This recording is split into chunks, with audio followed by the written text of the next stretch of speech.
Chapter 1. Chen Jing woke up from the long and absent-minded nightmare. As soon as he opened his eyes, he could not help but tremble all over. He subconsciously blurted out, "It's a monster." The familiar bedside table was gone. The dark red floor and the room with the green wallpaper had also disappeared without a trace. Instead, it was replaced by a vast jungle that stretched as far as the eye could see and a steaming primitive swamp. A skinny black beast was crawling on the ground, staring straight at him with its slightly yellow vertical pupils. Seeing such a scene as soon as he opened his eyes, no one would be able to remain calm. What the hell is this place? Wasn't I sleeping at home after an all-nighter? Chen Jing's mind was blank. Even if there were thousands of reasons, he should not have appeared in such a place no matter what. The giant beast in front of him was thin and ferocious. There were not many muscles on its body, but its joints were abnormally thick. Its wings were almost made up of bones and skin, and the bones on its cheeks were even more rugged. The protruding parts even pierced through the skin and were exposed to the outside like a skeleton. It stared at the cub that had just crawled out of the eggshell. Its throat rolled, and it let out a muffled roar of unknown meaning. "This is a dragon? Am I dreaming?" Chen Jing licked his dry lips. The ferocious creature in front of him was very much like the black dragon in fantasy works. As a fan of all kinds of games, he naturally recognized it. Then, Chen Jing found that in this strange dream, he himself had also become a baby dragon. A newborn black dragon cub, the size of a colt, with tender red and transparent mucus still hanging on its body. As the sharp pain in his brain flashed past, a series of unfamiliar fragments were injected into Chen Jing's brain. They swarmed and connected with his memory. I really became a dragon? Chen Jing shook his head. With the addition of the memory fragments, he finally sorted out his messy thoughts. Caesar Ortoronso Tangerine. This was his dragon's real name. The newborn baby dragon completed its task very well, but as the dragon's real name was uttered, the majestic dragon's inheritance also came in an instant. This baby dragon cub did not have time to temporarily separate and seal the inheritance according to the Dragon Clan's operation guide before its brain was crushed by the huge amount of knowledge and became a degenerated dragon idiot. Chen Jing took advantage of the situation and took over the magpie's nest. The memories answered his most confused questions one by one. He did not need to read or filter them, as if they were his own experiences. One had to know that dreams had no logic. It was absolutely impossible to present so many details. Moreover, in just an instant, he had already understood the basic knowledge of the dragon race, the dragon language, and the common language. Thousands of syllables were imprinted in his mind. This was not a dream. He had traveled to a fantasy world that was completely different from Earth. He had changed from a brick-moving dog to the cub of the five-colored black dragon. How did something as unscientific as transmigration happen? He couldn't find an answer for the time being. The fact that he had turned into a beast couldn't be rejected, and there was no customer service to appeal to. Fortunately, Chen Jing wasn't a person who blamed himself. He could only accept reality, control his emotions, and not spend his time and energy on useless things. Fortunately, the Black Dragon Cub's original memories were all inherited by Chen Jing. Although the little baby dragon failed to inherit the dragon's inheritance, it still retained the most basic knowledge of dragons and merged with him. He had become a dragon, a notorious black dragon whose strength was not very reliable. In fact, in this world, except for the shame of dragons, the white dragon, the black dragon of the same age, had almost no power to fight back against any other five-colored dragon or metal dragon. Whether it was magic attainments or physical strength, they would be easily hung up and beaten. Such an awkward position was indeed not good news for him. However, he now had a more urgent practical problem to solve: adapting to the life of a dragon. The little baby dragon avoided the gaze of the black dragon's mother and calmed down in the shortest time possible. Under the suspicious and scrutinizing gaze of the terrifying black beast, it licked the mucus all over its body clean. Without much time to think, in order not to increase the suspicion of the black dragon's mother, Chun Jing immediately turned around and faced the fragments he had created. He began to gnaw on the eggshells. The eggshells that contained energy could allow him to survive the starvation period when he was just born. It provided enough energy to activate his body and allow him to grow and develop for the first time. Chun Jing knew that he had to become strong as soon as possible. Even if it was a giant dragon at the top of the food chain, a newborn cub could not avoid the current situation of being weak. Could barely do it by breathing, but these little guys needed a few hours before they could run freely, let alone look for food on their own. The basic knowledge of dragons gave him a lot of benefits. He did not need to filter and read. This knowledge naturally appeared in his mind, allowing Chun Jing to understand everything after a short moment of sluggishness. In front of the black dragon's mother, he acted more like a baby dragon instead of an outsider who had taken over her child's body.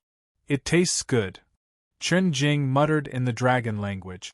The hard eggshells were as fragile as potato chips in the baby dragon's mouth. In his opinion, the taste of this thing was indeed similar to potato chip. Yes, seaweed taste. All kinds of messy thoughts appeared in the muddle-headed baby dragon's mind. He, who had seamlessly merged with the dragon's memories, was not afraid of the giant dark beast not far away. Instead, he felt a sense of respect. Just as Chun Jing was sucking the mucus on the eggshells, his younger brother and sister in the dragon sense were also born. The two baby dragons crawled out of the dragon eggs and let out a loud and sharp dragon roar. They recited a series of real names that were long enough to make one's head hurt. Compared to the adult black dragon, the newborn baby dragon's limbs were thick and short, and its wings were soft. Its head took up a large proportion of its body. Although it could not stand steadily, the sharp teeth in its mouth had already begun to take shape. Chun Jing stared at the newborn baby dragon and saw his own appearance in it. At the same time, while the female baby dragon beside him raised her head and roared to accept the inheritance, he quietly moved his body and stretched out his young claws in a jerky manner. He shamelessly picked up a piece of the eggshell that had been broken by the other party. After biting down, this fellow's eyes narrowed like a squirrel's. The taste was actually different. The taste of cumin. Chun Jing happily chewed and swallowed the stolen piece of egg. Then, when the little female dragon was not paying attention, he stretched out his young claws again. Just as he was happily grabbing another piece of egg, a huge, craggy mouth reached over and grabbed the little dragon that was trying to steal the egg with its limbs and tail wriggling non-stop. After a few bumps, the little dragon was thrown to another place. The black dragon's eyes were dyed with a faint yellow color. In the center was a thin and vertical pupil, just like a cat's eyes. It had a wide field of vision. The black dragon's mother stared at him, her eyes full of warning. She let out a low growl of dissatisfaction, as if she was reprimanding him. At this time, the little female dragon also noticed the scene here. This little female dragon was slightly smaller than Chun Jing.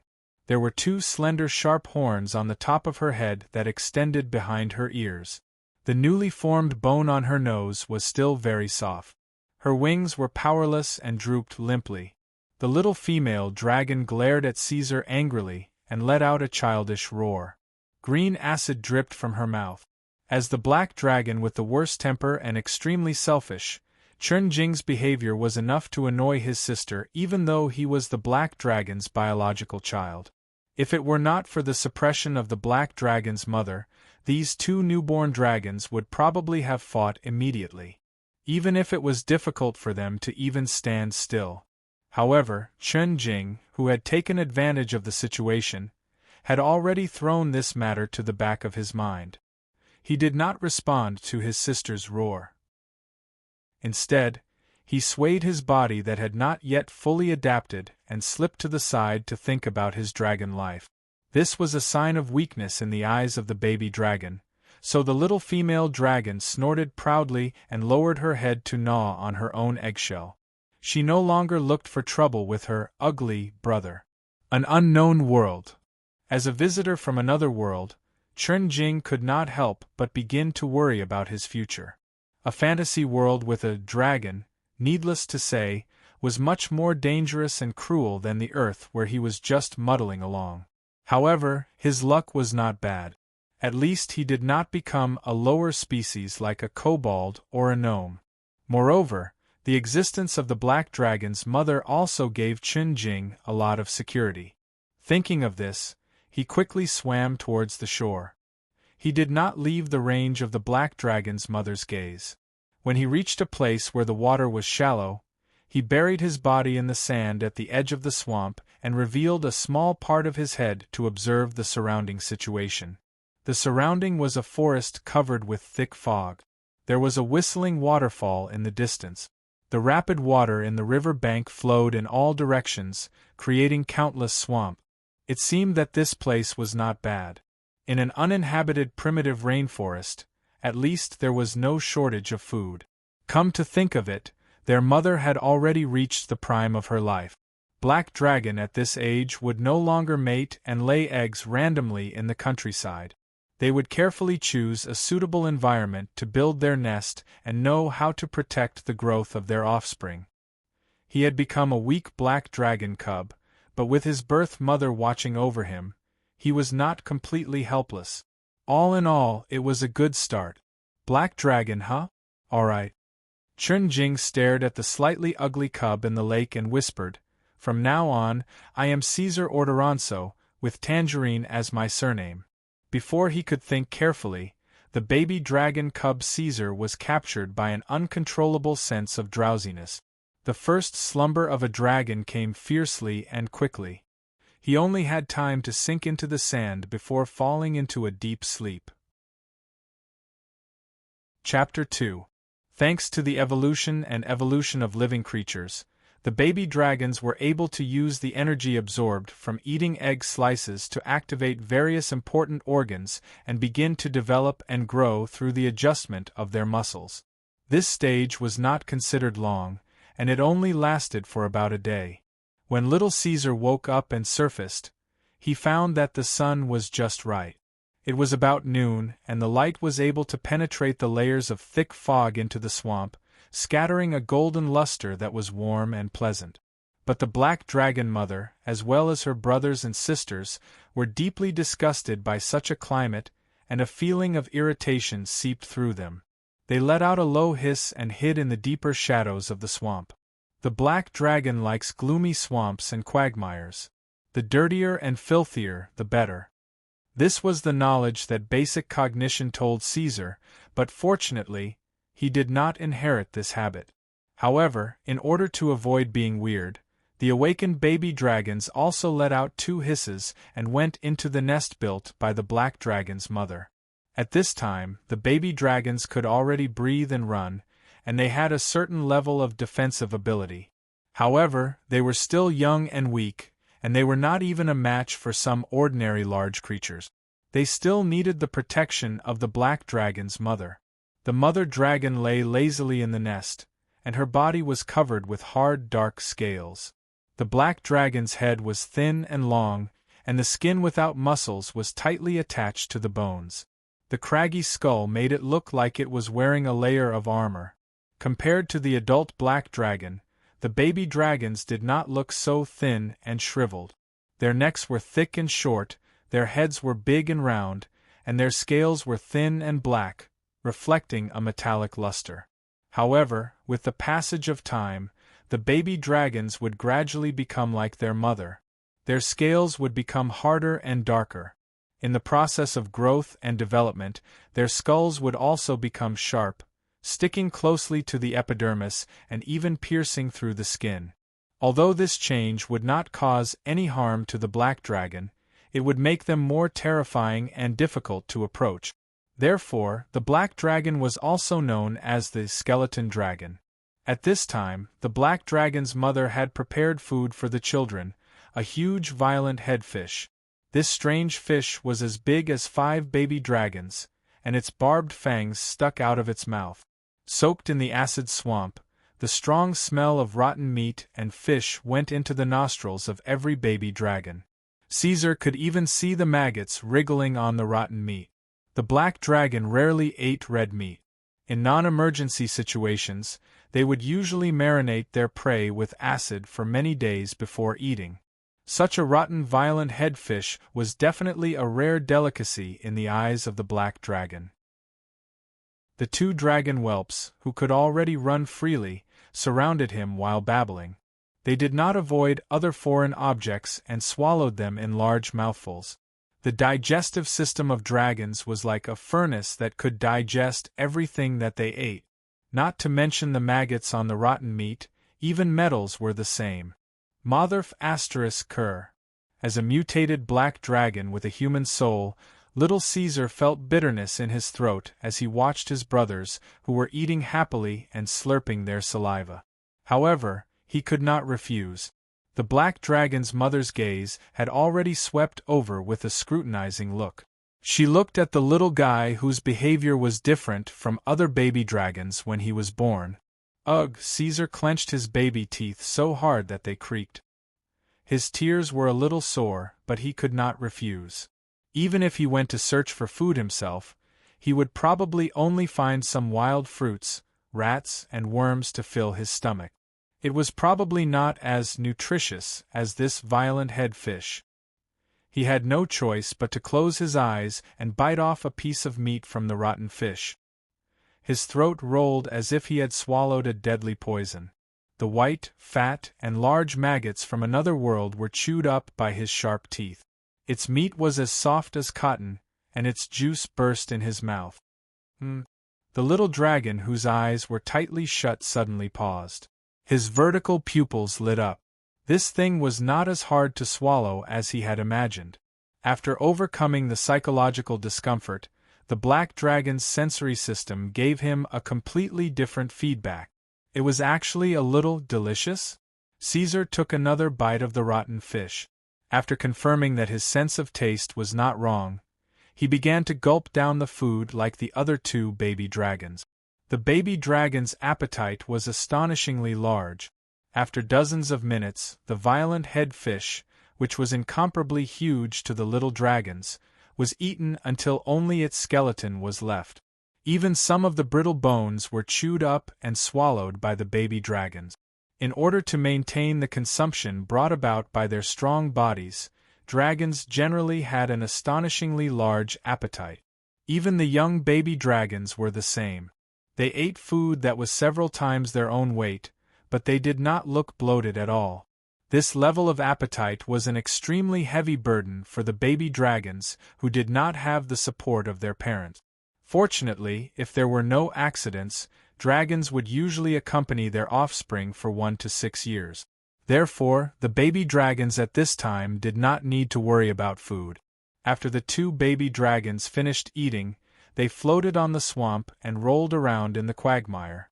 They let the mud cover their bodies and enjoyed the moist and salty air. To the true dragons, there was no concept of learning and meditation. After receiving the inheritance of the dragon, even if the baby dragons were to play and sleep from the beginning to the end, they would still gradually awaken their magic abilities as they continued to grow in the future. They would gradually climb to the top of the food chain. However, Caesar was different. Other than some basic knowledge about dragons, he did not have any inherited knowledge about talents and magic in his mind.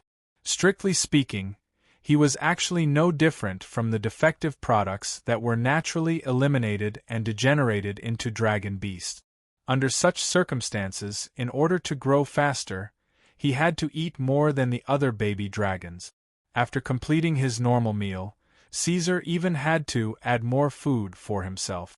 This little baby dragon with a soul from another world resisted the desire to relax his body and take a short nap. He left the small swamp where the baby dragons rested and approached the river bank. He stepped on solid, hard soil. That's right, Caesar was ready to eat soil. The digestive system of dragons allowed them to eat anything they could swallow, such as dead wood, rocks, and other inorganic substances. However, most of the true dragons hated these things and felt ashamed of them. Among them, the most noteworthy ones were the arrogant red dragon and the golden dragon. They regarded eating inorganic substances as a great humiliation. Even if they were in a desperate situation, the red dragon would rather starve than touch these things. However, Caesar learned from the basic knowledge of dragons that eating inorganic substances could speed up the hardening of the scales. At this stage, it was difficult for the scales of the baby dragons to play any role. They were tender and thin and could be torn apart easily. Only as they grew older would they slowly become hard and thick. Although eating metals and stones could not make the scales of the true dragon stronger, it could greatly accelerate the maturation of the scales. Caesar did not just swallow everything. He first used his sharp claws to dig away the mud and turned over the moist soil to sift out the inorganic minerals below. Ugh, cough, cough. After swallowing all kinds of stones with difficulty, the black dragon cub took a big gulp of the pool water and then coughed. This thing was simply too disgusting. Even he, who had both human and dragon tastes, found it unbearable. He wanted to vomit, but there was no other way. This was the pain of growing up. Caesar comforted himself. Even as a species at the top of the food chain, the baby dragons of the true dragons also had a high rate of premature death. Some powerful creatures could be immune to the influence of draconic aura and poach the baby dragons when the mother dragons were looking for food. Moreover, even an adult black dragon was not completely invincible. In this terrifying world, many creatures had the ability to fight against the true dragons, and even hunt the true dragons for food. Not to mention the greater dangers in the Underdark. The creatures that lived here would easily be shrouded in an indescribable fear called adventurers. God knows how far the terrifying upright apes of this world had expanded their diet. Caesar's actions were naturally seen by the black dragon's mother. But for the cub's strange behavior, the black dragon's mother did not care and had an indifferent attitude. This baby dragon had said the dragon's true name to prove its identity as a true dragon. According to the instructions of the evil dragon's mother, Tiamat, she must fulfill her duty of breeding. As for other things, the lazy pentashade dragon did not want to ask. In fact, the notorious black dragon would not put too much effort into its own offspring. It could be said that it was cold-hearted. Breeding was just a part of its duty. When the cub grew to a certain extent, they would even expel their parents for their own territory and treasures. Evil dragons were like this. What a freak! The two baby dragons that were soaking in the mud conversed in the draconic language. Their senses were very sensitive, so they naturally knew what their brother was doing. Baby dragons were not ignorant creatures. To a certain extent, they were born with knowledge. They had a grasp of the world as a whole and an understanding of their own identity. They were born knowing that they would be one of the most powerful creatures in the world sooner or later. They were born with an innate pride and sense of superiority. Therefore, the two baby dragons despised Caesar Ordoronso's actions, thinking that he was degrading his identity as a true dragon. The baby dragons despised their nominal brother. However, a soul that came from another world would not care about the opinions of the dragons.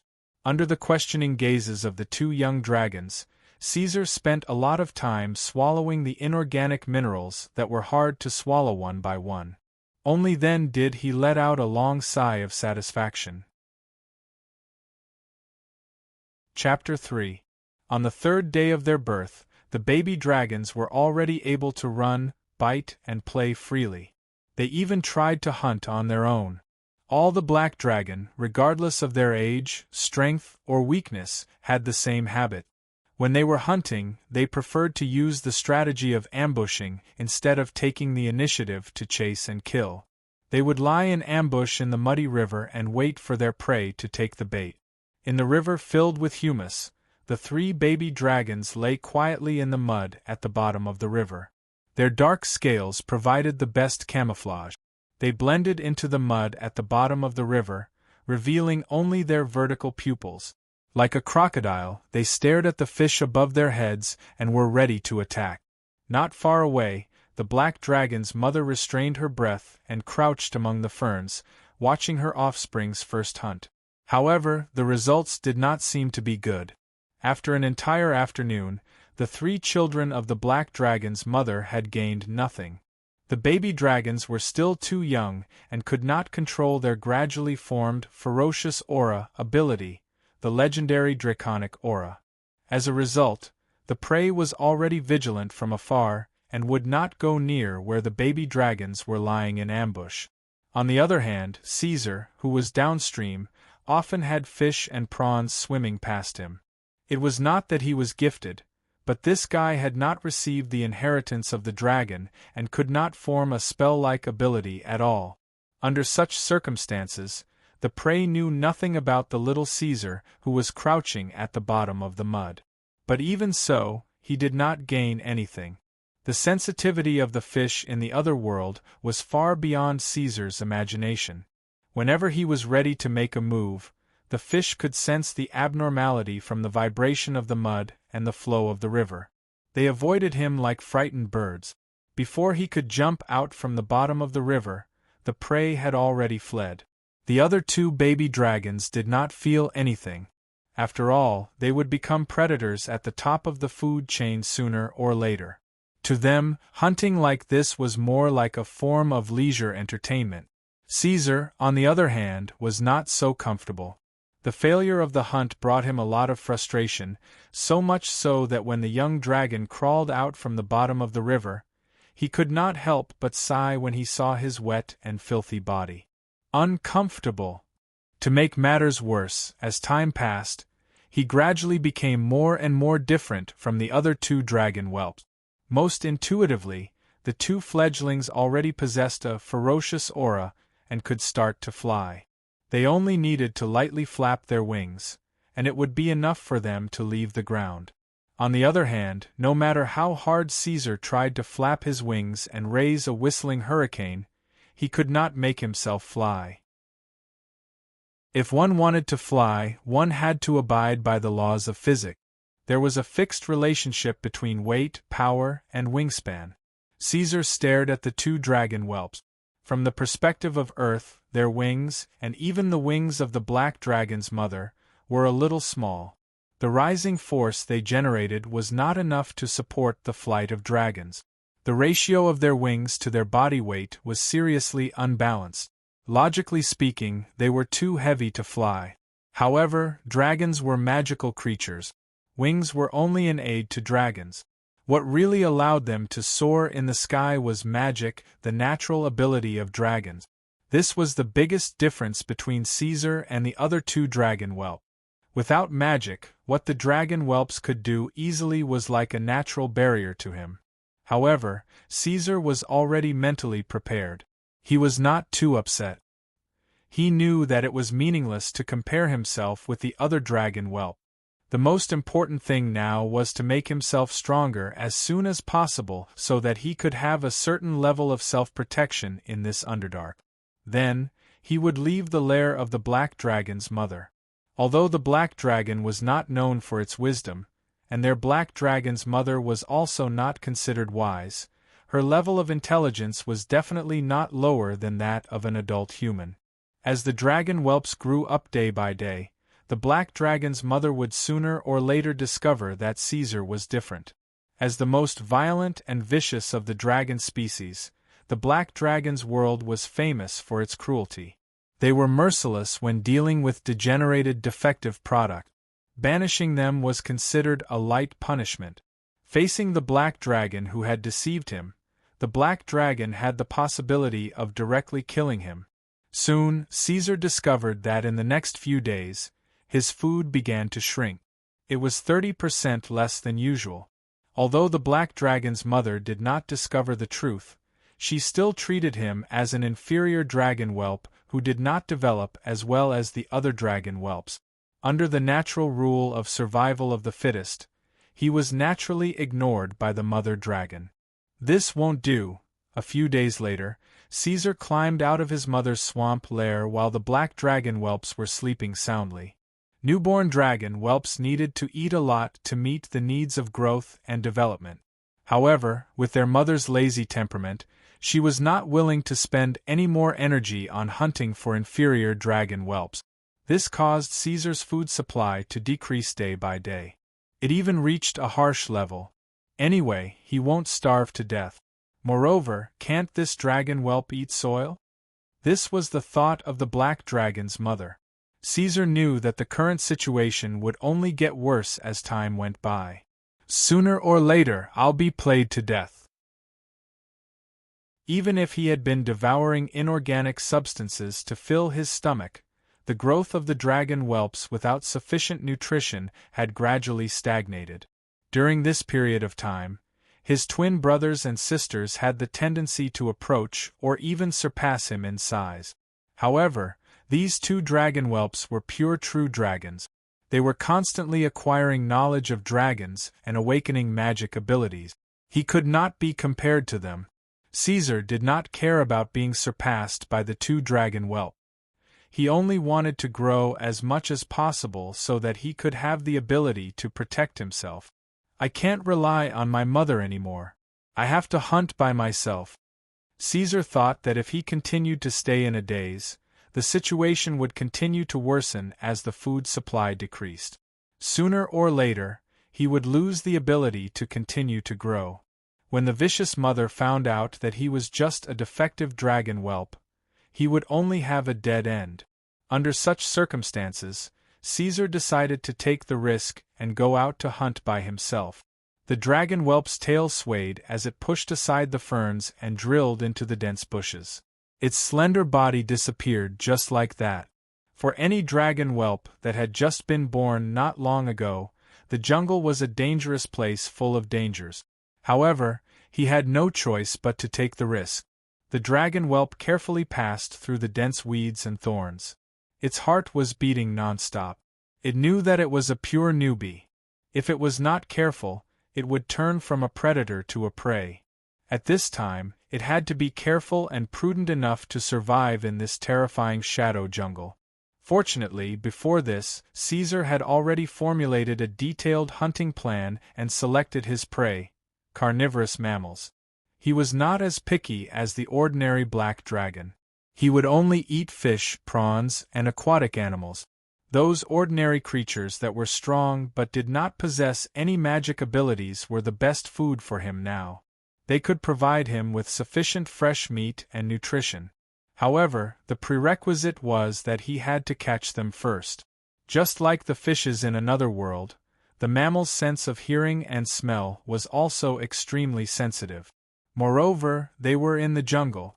Any slight movement in the wind and grass would alert these creatures. Fortunately, dragons, as predators at the top of the food chain, had long evolved a series of highly adaptable organs. The fleshy protrusions at the bottom of his claws allowed him to walk silently in the forest. Caesar's dragon wings were very small compared to his body weight. He could not fly at all without using magic. However, the upward force generated by the light flap of his wings was enough to allow him to glide smoothly across the ground that was full of humus. His movements were even more stealthy.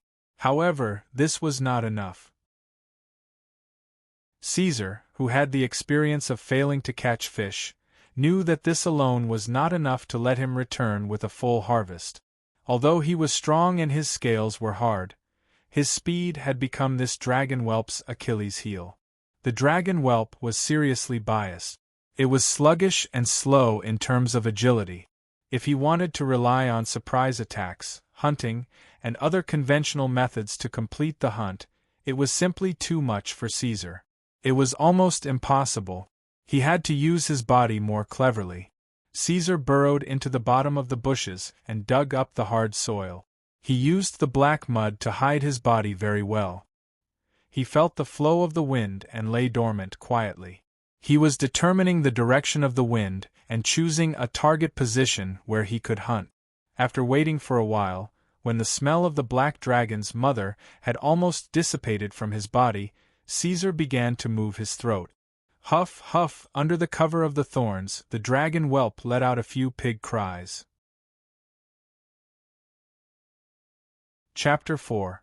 It was indeed the sound of a pig. Caesar made the sound of a wild boar in the jungle. This was not magic, but a hunting method that he had figured out during this period of time. Dragons had an extremely wide vocal range. Through the delicate control of the air flow in their throat and the vibration of their vocal tract, they could almost imitate the sounds of most creatures. Of course, most dragons would not do this. Imitating other creatures was also a form of humiliation to them. However, Caesar did not have any psychological burden in this regard. This was also the reason why he left the river and entered the jungle, choosing to hunt carnivorous mammals. Although he could also imitate the sounds of fish, it was difficult to lure suitable prey in the swamp. Ho ho! Caesar kept his breathing steady. The rheumatic heat of the jungle was gentle. Soon, the prey took the bait. A jungle tiger. This kind of king at the top of the food chain on Earth in his previous life could only be reduced to the bottom of the pyramid in this bizarre world. In the Underdark, jungle tigers played the role of prey. Although the scales were small, they were still tough. Even as a young dragon, it had great strength. This gave Caesar a certain amount of confidence. He had the capital to defeat all beasts of his size. As long as the opponent was not a violent species. Violent species was a general term for a series of special enhanced creatures. Perhaps the red dragon's young could, but he knew that at his age, the black dragon would definitely not be able to provoke a monster of that level. A few violent wolves had the ability to kill him. Fortunately, the one that took the bait was only an ordinary carnivorous creature, a wild tiger. After careful observation, Caesar judged that the target was similar to the South China tiger that he had seen in his previous life. Its entire body was orange and covered with black horizontal stripe. The high arched back muscles showed this guy's strong strength. The tiger heard the wild boar's howl and was sniffing its nose towards Caesar's position. Caesar controlled the flow of his breath and continued to mumble, making a gentle and rhythmic sound. Obviously, this wild boar did not notice anything strange.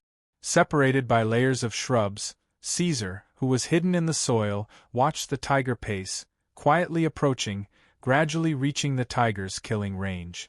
But in the next second, the wild tiger stopped, maintaining a safe distance. Had he been discovered? No, it was just that nursing animals were cautious by nature. Even though there was delicious food in front of it, the tiger knew that it was never the king of the jungle. Therefore, it stood still and began to pace and observe carefully. What should he do? Should he just kill him?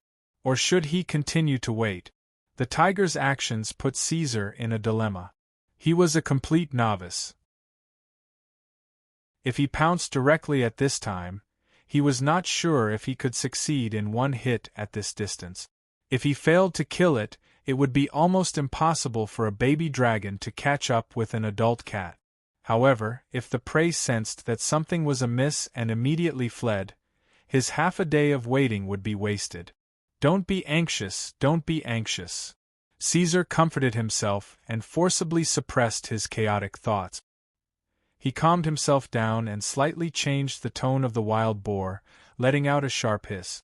The prey seemed to be in pain. It seemed to be injured. Was it entangled by the bush? This thought popped up in the tiger's limited thought. After a few more seconds, it couldn't wait any longer. It took 2 steps forward, arched its back, and plunged directly into the bushes. Roar! The tiger's roar shook the forest. Unfortunately, it was fooled. What was waiting for it was not a sumptuous meal, but a fatal trap. The moment the ferocious tiger leaped, the soil in front of it was instantly overturned. The black baby dragon collided with it, and its sharp claws immediately pierced into its soft fur. The tiger, which grew up in the forest, had obviously never seen such a sinister dragon. It was caught off guard, and its abdomen was cleanly torn apart.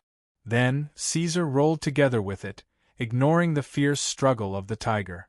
In the continuous roar of the tiger, he roared and broke its cervical vertebra. Success! When everything was over, the baby dragon let go of the dead tiger and lay back on the ground again. Its tail drooped and it slowly exhaled. This hunt was not considered exhausting for a dragon, but the real pressure came from the mental burden. In his previous life, Caesar had not even killed a chicken, let alone a tiger. Although this guy was not afraid of the terrifying black dragon's mother, it was only because of their parentage.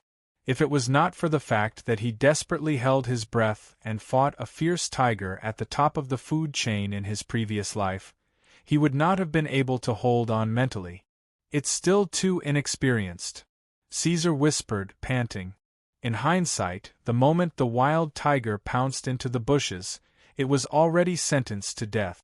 He could have bitten off the tiger's neck as easily as a real predator. There was no need to roll and fight at all, and it would take more effort. Learn from experience and reflect on mistake. Caesar narrowed his eyes and reflected for a while. After a short pause to think, the baby dragon drank the blood that was constantly gushing out of the tiger's wound. Then, it held the prey in its mouth and left the forest as quickly as possible. He did not dare to eat on the spot. In the dangerous dark forest, the smell of blood would attract more predators. God knows what kind of terrifying creatures there would be. The current Caesar was not strong, and he had to be cautious at all times. Therefore, even if his stomach was unbearably hungry and he had lost a lot of fresh tiger blood on the bumpy journey, Caesar still endured the heartache and dragged the tiger's corpse back. Time passed as he shuttled through the forest. When he safely returned to the swamp and reached the area of influence of the black dragon's mother's draconic power, he finally breathed a sigh of relief. His hanging heart was put down, and he could not wait to start eating. For the black dragon, what kind of experience was eating fresh meat? It was like a person who had always eaten sliced white meat, and it was the first time he had eaten spicy fried meat. Caesar narrowed his eyes. The black dragon's sensory system did not make him reject rotten meat, but red meat felt more fresh and delicious to him, making him unable to stop. Would he cry if he were to eat cooked meat one day? He tilted his head, and there was still blood at the corner of his mouth. He was amused by his own thoughts and laughed. It seemed that being a dragon was not bad. At least he could eat all over the world, and he did not have to worry about his stomach being too spicy or sour. However, before Caesar could be happy for even a moment, his face quickly turned gloomy again. The young dragon sighed, lowered its head, and walked towards the riverbank, swaying from side to side. Because it was time to eat soil after eating. The pain of growing up, my slightly sour childhood. Ugh, this thing is really King disgusting. The sky gradually darkened. Caesar returned to his own little corner in the black dragon's nest to rest. The two baby dragons were sleeping soundly under the wings of the black dragon's mother, and they were snoring loudly. The trip to the forest made Caesar extremely tired. He crawled and curled up on the ground, and soon fell into a deep sleep. After an unknown amount of time, the groggy Caesar's consciousness gradually became clear again. He realized that he was no longer in the nest of the black dragon's mother. Looking around, there was only darkness that could not be wiped away. There was a light source right in front of him. Caesar was not surprised. In fact, ever since he arrived in this world, he would have the same dream every time he fell asleep. In the body of the black dragon, he came to this uninhabited and dark place. However, it was different this time. There was light in the darkness.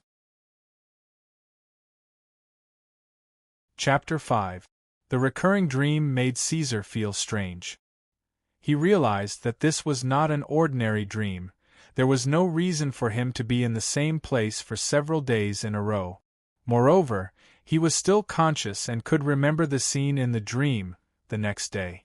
However, this dark dream that had been appearing ever since he had transmigrated into a dragon was so strange that it made people scratch their heads in confusion. There was no guide in this place, nor was there anything like a beginner's guide. If there was a feedback system like user reviews, Caesar would definitely give it a bad review and complain. However, the reality of the situation was that he could only combine his experiences after his transmigration to explore this pitch-black place. However, every time he explored, he would only end up with nothingness. Fortunately, it was different this time. There were no lights or torches around, but there was a light that came from nowhere that illuminated the black dream. It was like a sharp sword that broke the dawn, dispersing the thick fog. A huge display cabinet appeared in front of him. Even with the vision of a dragon, the cabinet that appeared out of nowhere was huge. It was unknown how tall it was, and he couldn't see the end of it. The top of the cabinet was submerged in the darkness of the black dream. Caesar's hooked toes gently scratched its lacquered surface. The cabinet structure was neat, and the surface was thick and smooth. It was made of an unknown material, and it made a crisp metallic sound when it collided with his claws. Looking up, one could see that there were actually many treasures placed inside trophies. They were neatly placed in the display window, reflecting all kinds of luster under the light. The transparent glass allowed him to see through, and Caesar saw that although they were the same shape, their colors and materials were different. Bronze, black jade, pure gold, white diamond. He did not doubt the authenticity of these expensive materials. The bright luster was irreplaceable. They lay quietly in the cabinet like treasures of the Golden Age. Caesar glanced at them. The fine vision of a dragon was amazing. He could even clearly see the small words engraved on the base of the trophy: Nuclear Fusion Power Reactor. Exoskeleton Biological Armor. Force Field Generator. Neutron Star Life Form Reconstruction. Then, Caesar tried it and found that although the transparent glass that separated him looked fragile, it was actually very strong and stable. The sharp claws collided with the cupboard with a loud sound, and the strong reaction made Caesar's muscles and bones hurt. The pain was so real that he couldn't help but wonder if he was really in a dream. He couldn't shatter it, at least not with his current strength. Before he could continue his research, the indestructible glass of the first display cabinet on Caesar's right disappeared without a sound. A trophy suddenly jumped out and floated in front of him, giving him a fright.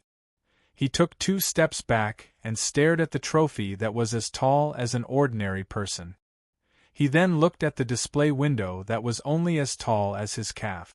He had no idea how big the interior of the display window was. After leaving the display window, the trophy quickly enlarged. Its shape was no different from the trophies commonly seen on Earth, but its surface was as smooth as a mirror and surprisingly good to the touch. At the front of its base, there was an inscription that seemed to have been carved by a knife and an axe. Dragon Body Gene Enhancer Type I. Caesar stared at the words for a long time. The bronze cup that represented the reward left the cabinet and came to him. Did this mean that he had received a reward? But where did this reward come from, and why hadn't it appeared before? If this was really a reward, why did he get the bronze cup that seemed to be the lowest grade? How did he get the higher grade emerald and white diamond trophies? Caesar narrowed his eyes and carefully looked at the bronze object in his claws. After guessing that this might be a reward, he didn't feel the ecstasy that he had imagined. Instead, he looked at it with a cautious attitude, thinking about where this reward came from. Soon, he made a new discovery. The bronze base seemed to sense his gaze. Under Caesar's gaze, rows of neatly written words that seemed to be arranged by a computer slowly appeared. Predator, you have begun to adapt to life in the new world. You have now taken the first step. Everything is possible. I wish you a pleasant journey. Caesar stared at these words for a long time and then fell into deep thought. The words predator and first step gave him a lot of inspiration, allowing him to sense clues. After dozens of seconds, Caesar opened his eyes again. His vertical pupils flashed with light. I see. He understood. Before he fell asleep, he had hunted a wild tiger alone. At that time, he was unbearably hungry. Considering his future development, He had no choice but to take the risk and enter the forest. That was Caesar's first real hunting. When he fell asleep, the towering display cabinet appeared for the first time, and the bronze trophy also landed in front of him. But these things. The style seems a bit wrong. Caesar's gaze lingered between the bronze cup and the other prizes in the cabinet. Logically speaking, if these were really rewards, shouldn't they be magic from another world, divine weapons, or something like that? The Black Dream was silent, and no one answered. The trophy was as bright as a mirror, and its surface reflected his image. But Caesar keenly noticed that his posture in the reflection didn't change, but his body had undergone a great change. In the bronze cup's reflection, the scales and skin of his entire body became transparent. Caesar walked closer to see more clearly, but the bronze cup seemed to know his thoughts, and the image gradually enlarged. The reflection became more transparent, and Caesar could even see his own beating heart in the image. Bang! In the next moment, the bronze cup that was as tall as a human suddenly exploded, turning into countless tiny specks of light that gradually covered his body. Among them, there were especially many specks of light that entered his head and heart. The specks of light fought to be the first to enter. Chapter 6. Caesar was woken up by the low growls of the young dragons. The two little fellows were bored out of their minds. Other than sleeping, eating, and sleeping all day long, fighting with each other was one of the few pleasures they had. The growth and development of the young dragons was quite rapid. Including Caesar, the 3 young dragons were now about the size of an adult tiger. According to the standards of carnivores on Earth, they were already quite large beasts. But here, in this place, a beast as large as an adult tiger was not even worth mentioning. The fish that the black dragon's mother caught were all bigger than a bison, and their strength was probably above these few young dragons. Therefore, although the 2 young dragons made a lot of noise, in the eyes of the black dragon's mother, it was really nothing to write home about. She only raised her eyelids, let out a few unclear murmurs, turned over and went back to sleep. Caesar, who was woken up, was not angry. He seemed to have absorbed the reward, and it was estimated that he would not be able to find any clues about the deeper study of the Black Dream for a while. So he simply put it to the back of his mind for the time being. He sat up with interest and watched the battle of the 2 young dragons. The black dragon was still young, but its sharp claws and hard scales had already begun to take shape. He could even see their fierce appearance after many years. No matter what, this was a battle between real dragons. It was a rare sight, and it made Caesar, who was curious about the strange and bizarre world, even more interested.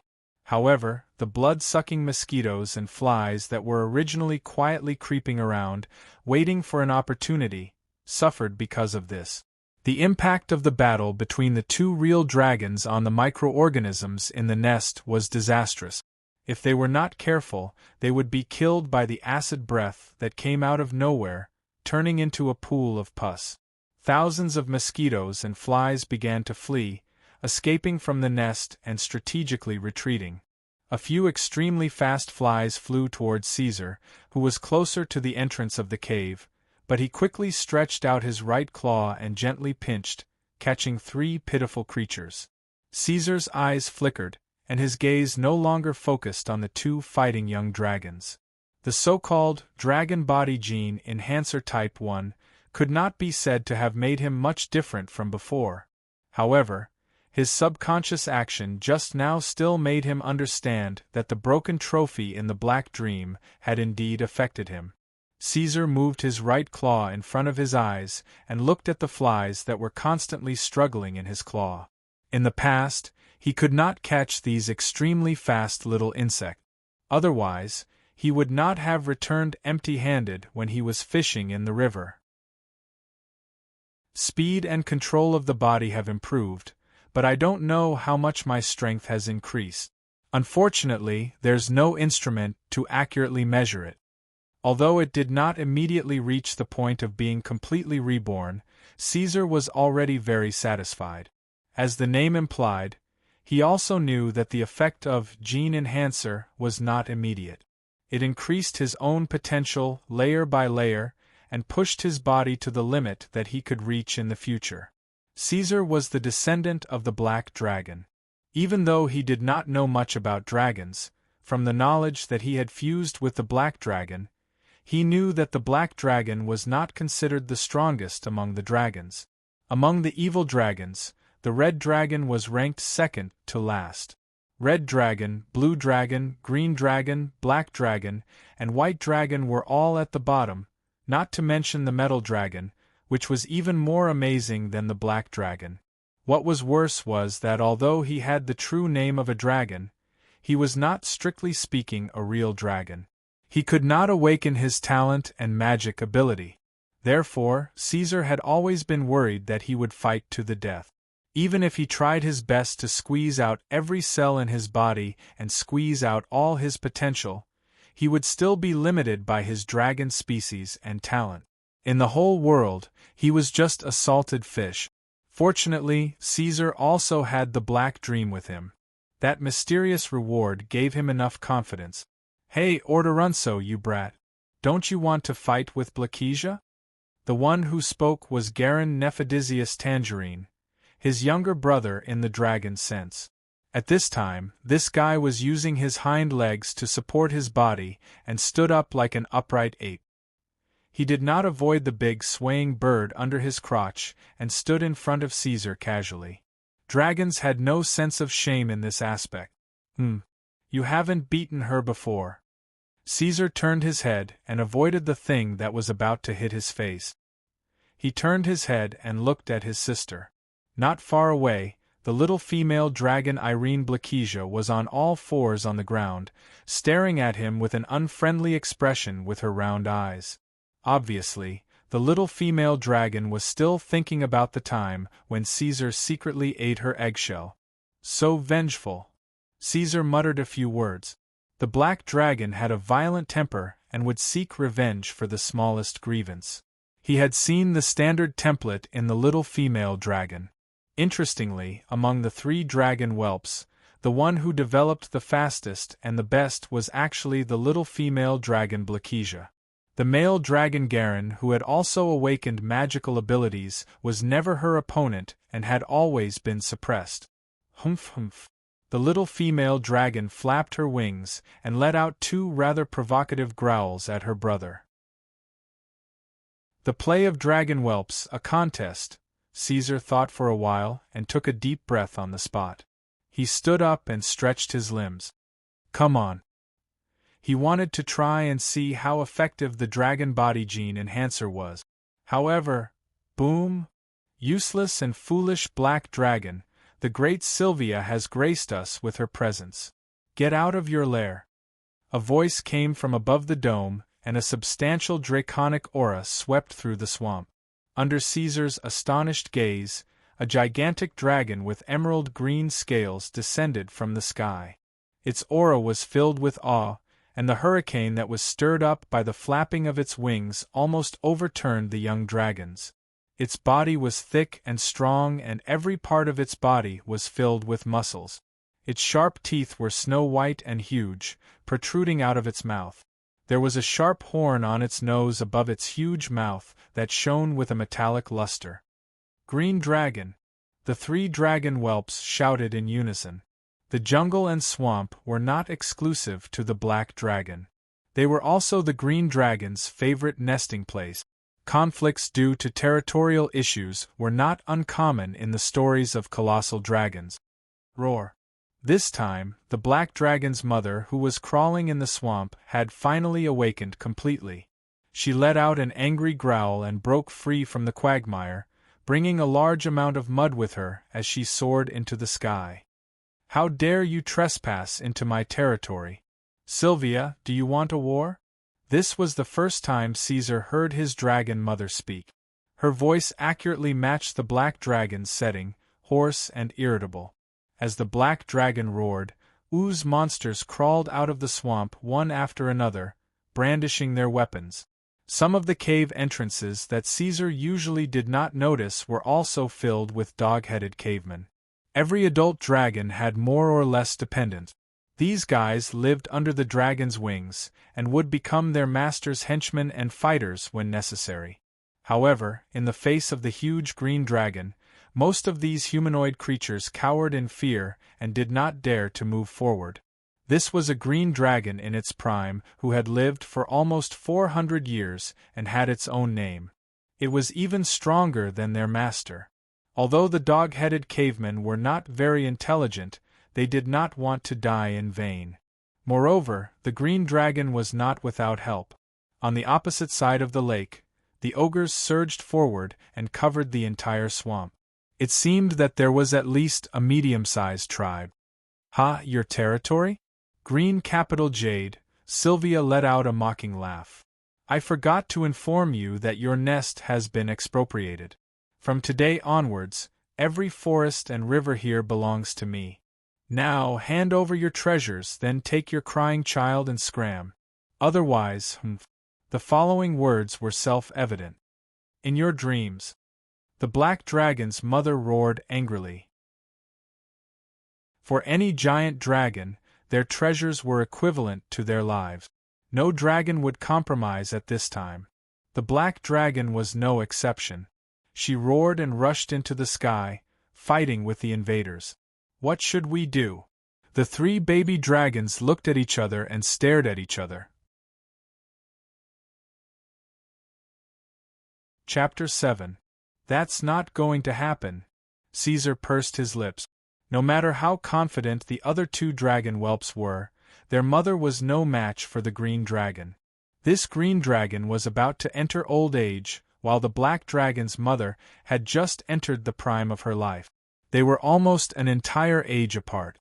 So what should we do next? Hide in the nest and tremble in fear?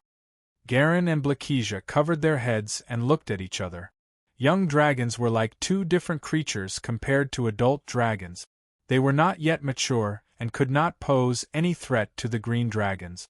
They were just like rabbits watching a fight between two beasts. They were helpless. Coincidentally, these two dragons were in the most childish period of their lives. When they were helpless, they would subconsciously make unrealistic associations. In their imagination, their mother was facing the vicious and ugly green dragon. Although she was at a disadvantage, she would never compromise. But in the end, she had to leave the treasure behind for the sake of her children. Although they had to escape, the final scene was that the black dragon's mother put on a cool face and said coldly, "I'll leave my treasure with you for now." Then, she pulled her children and spread her wings and left. That was probably it. The dragon whelps waited for their mother's return. However, just as the two dragon whelps were watching the battle in the sky and fantasizing about it, they noticed that their elder brother in name, Caesar Ortolunso, had slipped away. And did not return. Goodbye. After a short moment of thought, Caesar immediately ran away. He knew that even if he did not leave now, as time passed, the black dragon's mother would notice his abnormality and expel him. The result would be the same. Moreover, when that time came, he might even be killed by the furious black dragon's mother. So he had to plan as soon as possible. Ever since he noticed that the black dragon's mother's attitude was changing day by day, Caesar had been thinking about a plan to leave the swamp nest. Now was the best time. After a short moment of thought, he chose the opposite direction from the green dragon's attack. He entered the dark forest and left quietly. As he ran, Caesar realized that something was different. When he was catching flies, his movements were too small and the feedback from the genetic modification was not obvious. Now that he was running in the forest, he could feel it directly. His pace and rhythm had obviously sped up. The most praiseworthy thing about dragons was their powerful strength and innate magical abilities. But in contrast, in the records of human adventurers, dragons were described as slow and clumsy. However, at this time, Caesar threw away these labels. His gait was light and his rhythm was tight, completely different from the sluggishness caused by his huge weight. This black dragon cub actually ran in an extremely absurd manner. giving people the fluidity of a cheetah's gallop. "Let's see how much of a difference I can make," Caesar said in his heart. The rhythm of his running suddenly increased, and the range of his movements instantly increased. The increase in speed was not obvious to the naked eye, but the feeling of movement and the speed of his limbs in the forest was incomparably real. The dragon's claws made a rustling sound in the forest that was full of humus. The wind whistled past his ears. He was just familiarizing himself with his body. Now that he was giving it his all, his speed had increased by a whole lot. Caesar was sure that if he were to hunt a forest tiger now, he would not have to expend as much effort as the last time. The physical strength of dragons was amazing. He ran until he was far away before he stopped and prepared to take a few breaths. Caesar did not have any psychological burden in abandoning the black dragon's mother and so-called brothers. The relationship between dragons was thin, not to mention that the green dragon came for the treasure. Under normal circumstances, it would not really kill the black dragon's family. Caesar sneered at the black dragon's behavior of fighting to the death with the green dragon for the treasure. Although he had inherited the dragon's hobby of loving treasure, he did not lack rationality in his bones. Survival is the truth. What's the use of treasure if you lose your life?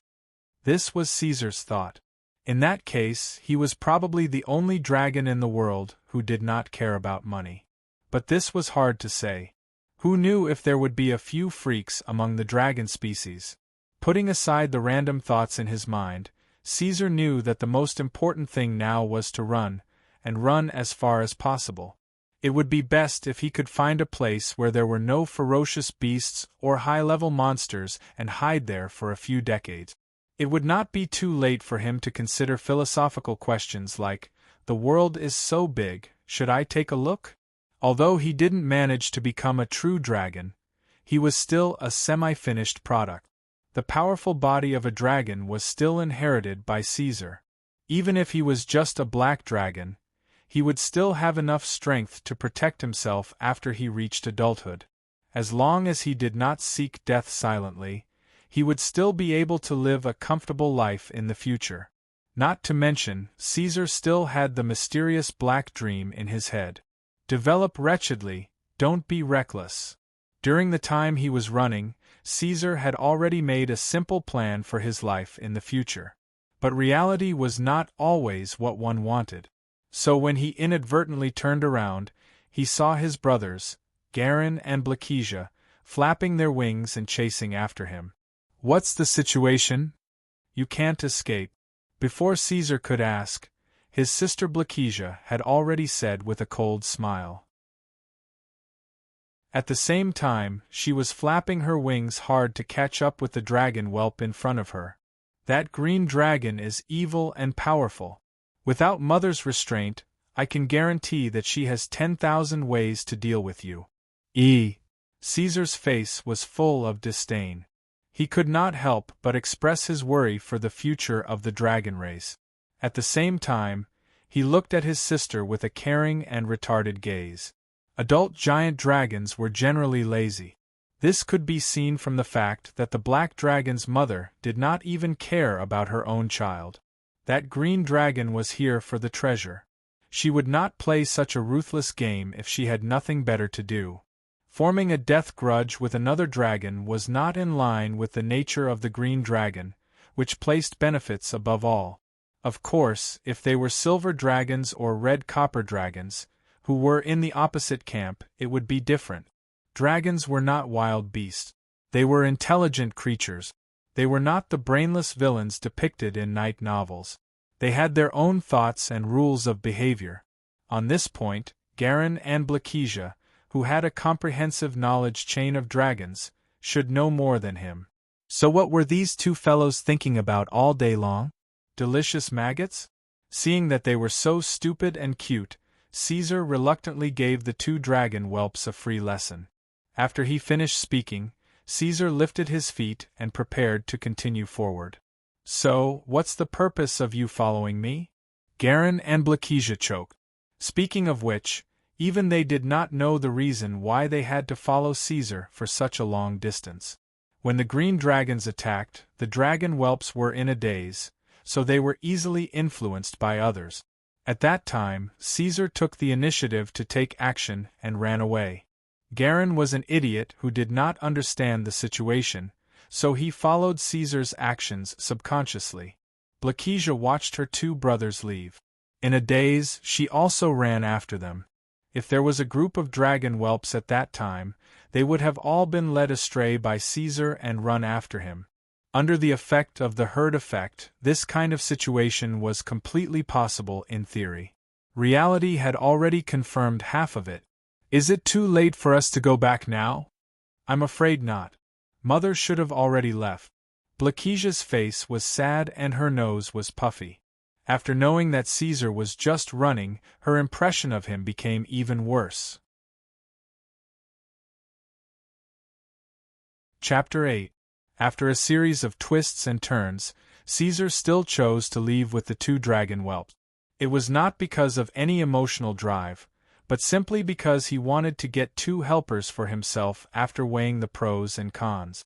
The road ahead was bleak, and the newborn dragon whelps were in a dangerous situation. The forest was full of murderous intent, and although the formation of a small group made them a bigger target, it also increased the combat power of the three little ones, just like a pack of wolves.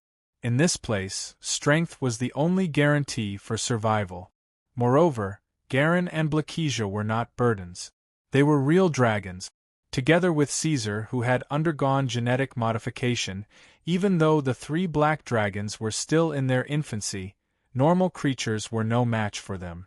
However, if they did not get along well, Caesar was not willing to compromise.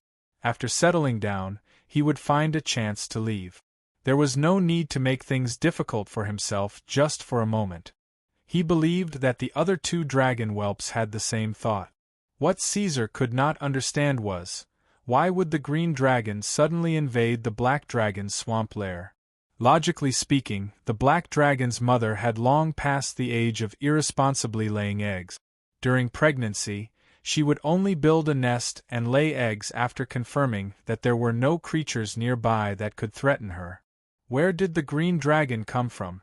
Why did the black dragon not know of its existence? After escaping a few miles from the swamp lair, Caesar finally understood.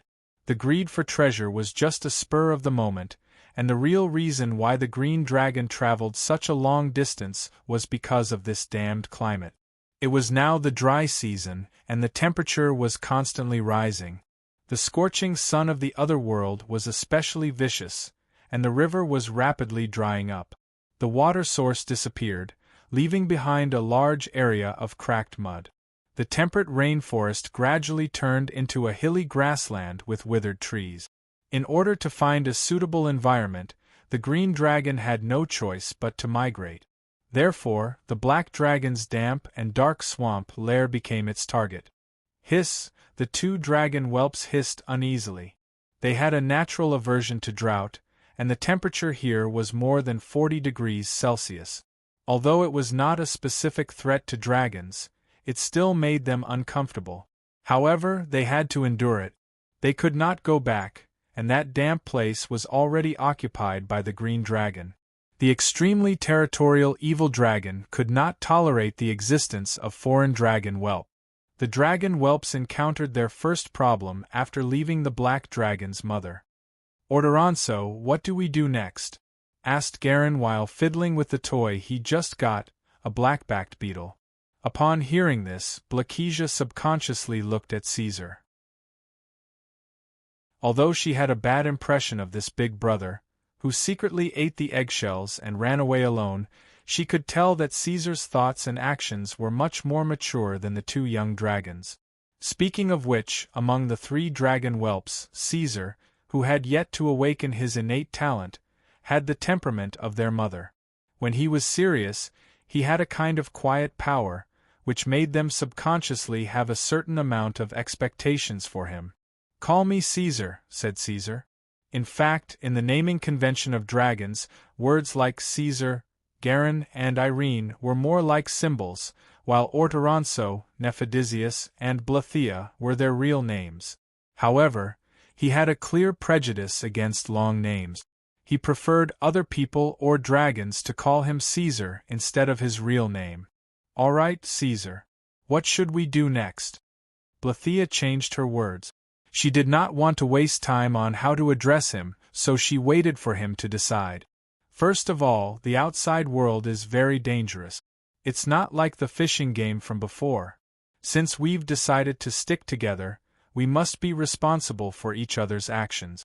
No mistakes can be made," said Caesar seriously. However, it was difficult for a dragon whelp to put on a serious face. His head was very big. When he was serious, his whole face looked chubby, which was rather cute.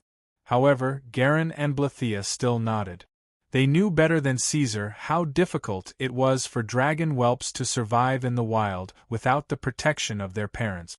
The highest rate of dragon whelps dying prematurely was at the dragon whelps and young dragons stage. The former was because they were weak, while the latter was because they were reckless. This was also the reason why they chose to follow Caesar. In fact, most of the dragon whelps would make this choice at this stage. Although living in a group could not increase their combat power by leaps and bounds, at least there was more protection between them. "Very good," Caesar responded. He used his claws to dig at the soil, wrinkled the skin on his brow bone — dragons had no eyebrows — and wrote the word water on the sand in dragon language. Dragons were indeed magical creatures. However, no matter how strong they were, they could not escape from the most basic physiological needs: water and food. Caesar, who had undergone genetic modification, did not feel it. However, the other two dragon whelps were obviously feeling thirsty. If even the strong true dragon was like this, other creatures would probably be even more thirsty. Under such circumstances, they could not help but gather at the water source. During the dry season, in the barren hills, finding a water source meant finding food. Understood. Garin nodded. Their first consideration was to build a nest. Similarly, they could not avoid the problem of water. When they reached a consensus, Garin immediately spat out a mouthful of acid. After corroding the blackback beetle, he threw it into his mouth and flew into the sky to search for traces of rivers and lakes. Blythia also flapped her wings and followed behind Garin. She was ready to join the search, but she was pulled back by Caesar. "There are not many blind spots in this place. Searching together won't be of much use. Wait for it to come down, and I'll take your place." Just as Caesar had expected, the originally lush forest was gradually withering. Large patches of trees were withering, and the river that had once nurtured countless creatures was now only a dry riverbed that stretched for hundreds of miles as far as the eye could see. Fortunately, after searching for almost half a day, they finally found a lake.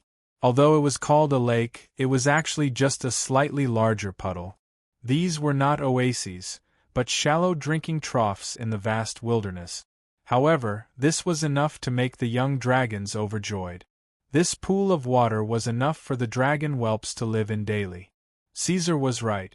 Now that it was the peak of the dry season, the thirst to quench their thirst would attract an endless stream of animals.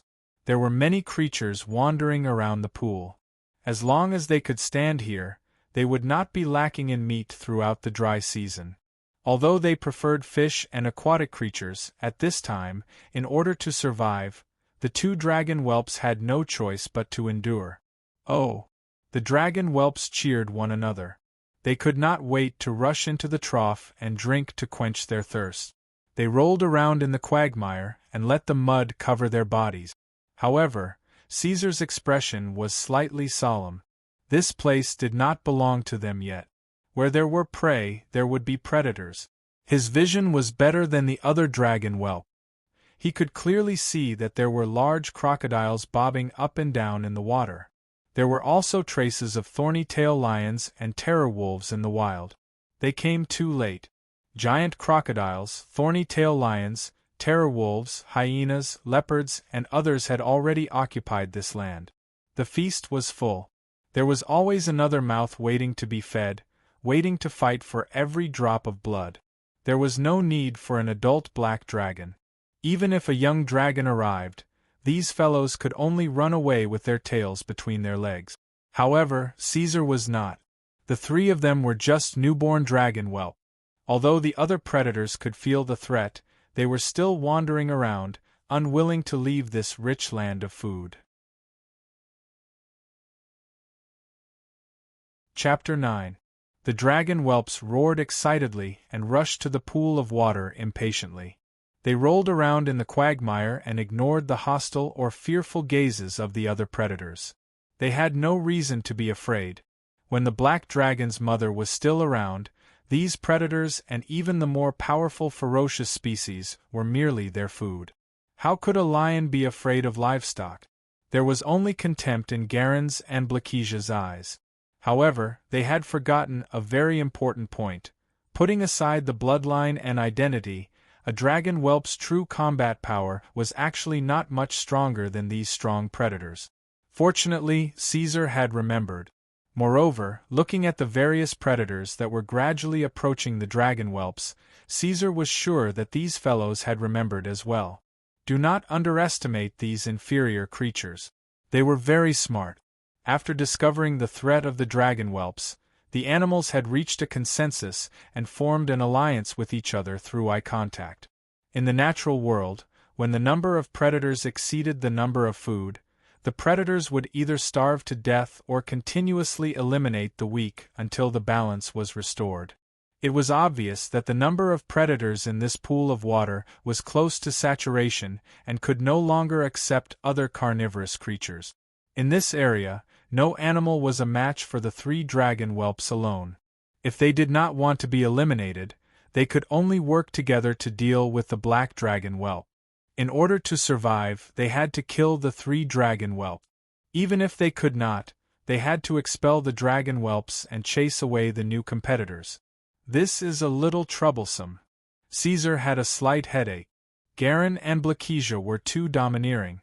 They occupied the most central position of the pool of water as soon as they arrived and provoked the dissatisfaction of the other predators to the greatest extent, resulting in the worst outcome. They were true dragons. However, at this age, the black dragon might not necessarily be a match for such a large group of predators. A fight was inevitable. However, although he was slightly dissatisfied with the two dragon whelps' impudence, Caesar did not really blame his younger siblings. After all, thirst was an uncontrollable nature of the black dragon. It was as normal as the need to eat and poop. Even he had the urge to rush into the pool of water unconsciously. However, he could suppress this emotion. What really infuriated Caesar was the slow reaction of the two dragon whelps. The other predators had already formed an encirclement and revealed their murderous intent. However, Garen and Blakisha were still playing with the mud and fiddling with it. They were completely unprepared. I'm guessing that you must have awakened a new dragon-type talent. You don't have to care about these carnivores at all. Caesar was a little cunning. He suddenly decided not to remind them. The jungle was not a game. The two dragon whelps had to be taught a painful lesson. Fortunately, dragons had thick skin and were extremely resistant to beatings. Even if they were surrounded, there wouldn't be any problems for a short period of time. Caesar thought as he crouched down on the hill, full of malice. He quietly observed the changes. His eyes wandered between the maned lion and the terror wolf. These creatures that obviously did not exist in his memory made him feel a little uneasy. The terror wolf leader was several times larger than the other male wolves, and there was an exaggerated scar at the bottom of its neck. It was a scar left behind from a fight with other predators. Although it had already healed, the deformed wound was still shocking to look at. Its fur was exuberant and stood upright like steel needles. It was pacing horizontally. Although this terror wolf was wary of the black dragon whelps, it was not afraid. It looked at Garen and Blakisha with its vertical eyes. Its bright yellow irises blinked, and a suppressed low growl came from its throat. Behind it was the terror wolf pack. The two maned lions swayed their scorpion-like tails and approached slowly. One of them opened its mouth and yawned silently, revealing its sharp fangs with minced meat. Caesar could even smell the stench of blood that came with the wind. Without the expected roar, the maned lion pounced forward directly and launched an attack without any warning. It completed the extreme change from silence to movement and charged directly at the two dragon whelps. The next moment, the terror wolf pack began to run as well. They jumped into the swamp one after another, making splashing sounds as they surrounded and hunted the dragon whelps from another direction. Whether it was the maned lion, the terror wolf, or the hyenas and cheetahs waiting for an opportunity, they were all very quiet and maintained their silence. The first roar in the entire process was actually the black dragon. "Roar! Damn it, you daring fellows!" Blakija roared in the common language. The two dragon whelps finally realized that something was wrong. These inferior races actually dared to bare their claws and fangs at the dragons. The two dragon whelps approached each other and roared at the top of their lungs. They were using the ferocious aura ability. However, the dragon whelp's draconic aura was too thin and could not intimidate the similarly ferocious large predatory creatures. Caesar, who was lying on top of the ravine and watching, wanted to cover his face. The two dragon whelps still did not understand the situation. They did not want to break out of the encirclement, but they were still roaring and threatening. In this land of savagery, without power, even if the gods from the heavenly realm came, they would be torn apart by these animals who relied on their instincts to act, let alone the dragons. It looked like they were bound to receive a solid beating. If they did not suffer some injuries and lose a few scales, they would not learn their lesson. The dragon whelps were surrounded. Fortunately, they were not retreating in defeat like Caesar had imagined. Although they had been ambushed and hit by the mucus spurted out by the manticore's tail at the very first moment, causing them to lose their ability to fly, the young dragons were still able to fight back and forth with their opponents with their sharp claws and solid scales, as well as the ferocious, cruel, and vicious nature that belonged to the black dragon. However, there were too many opponents. Just the manticore and terror wolf were already difficult to deal with, not to mention the hyenas and leopards surrounding them and attacking them from time to time. As time passed, the dragon whelps who had lost their ability to fly would be exhausted to death sooner or later. In addition to the usual methods, there's also that tail. It looks quite sharp, and there's a fatal risk of being stabbed. Caesar muttered as he watched the battlefield. He was not purely watching the dragon whelps get beaten up. In fact, his brain was also rapidly analyzing, thinking about the attack patterns and strength of the creatures he had never seen before. For example, the manticore and terror wolf, which were unique to this world, had already broken away from the level of ordinary beasts. They had barely reached the level of ferocious and violent species. Or Terenzo. Garen slapped the terror wolf that was biting his tail to the ground. He roared loudly, calling for backup. Don't they use magic to fly? They're still restricted by the mucus. If that's the case, the manticore's mucus has the ability to block the transmission of magic to a certain extent. Caesar noted down his own deductions and turned his gaze towards the terror wolf pack. Their attacks are orderly, and the division of labor is reasonable. There's an obvious social structure, and the alpha wolf's intelligence seems to be quite high. Caesar. Blakija was flipped over by the agile manticore and screamed shrilly. The hyenas and leopards' physiques are similar to those on Earth. They don't show any extraordinary powers, so they probably won't pose much of a threat to the dragon whelps. No wonder they're all hiding at the back. Caesar turned a deaf ear to her and continued to observe the battlefield. He sorted through the information he had obtained once again, and after confirming that there were no mistakes, he muttered softly, "Call Daddy and I'll come help you." He flapped his dragon wings lightly and ran nimbly. After a few steps, he began to gradually increase his speed. Finally, he reached his limit and crashed into the wolf pack. Bang, bang, bang. This was a black dragon that had undergone genetic modification. his strength far exceeded that of his brothers.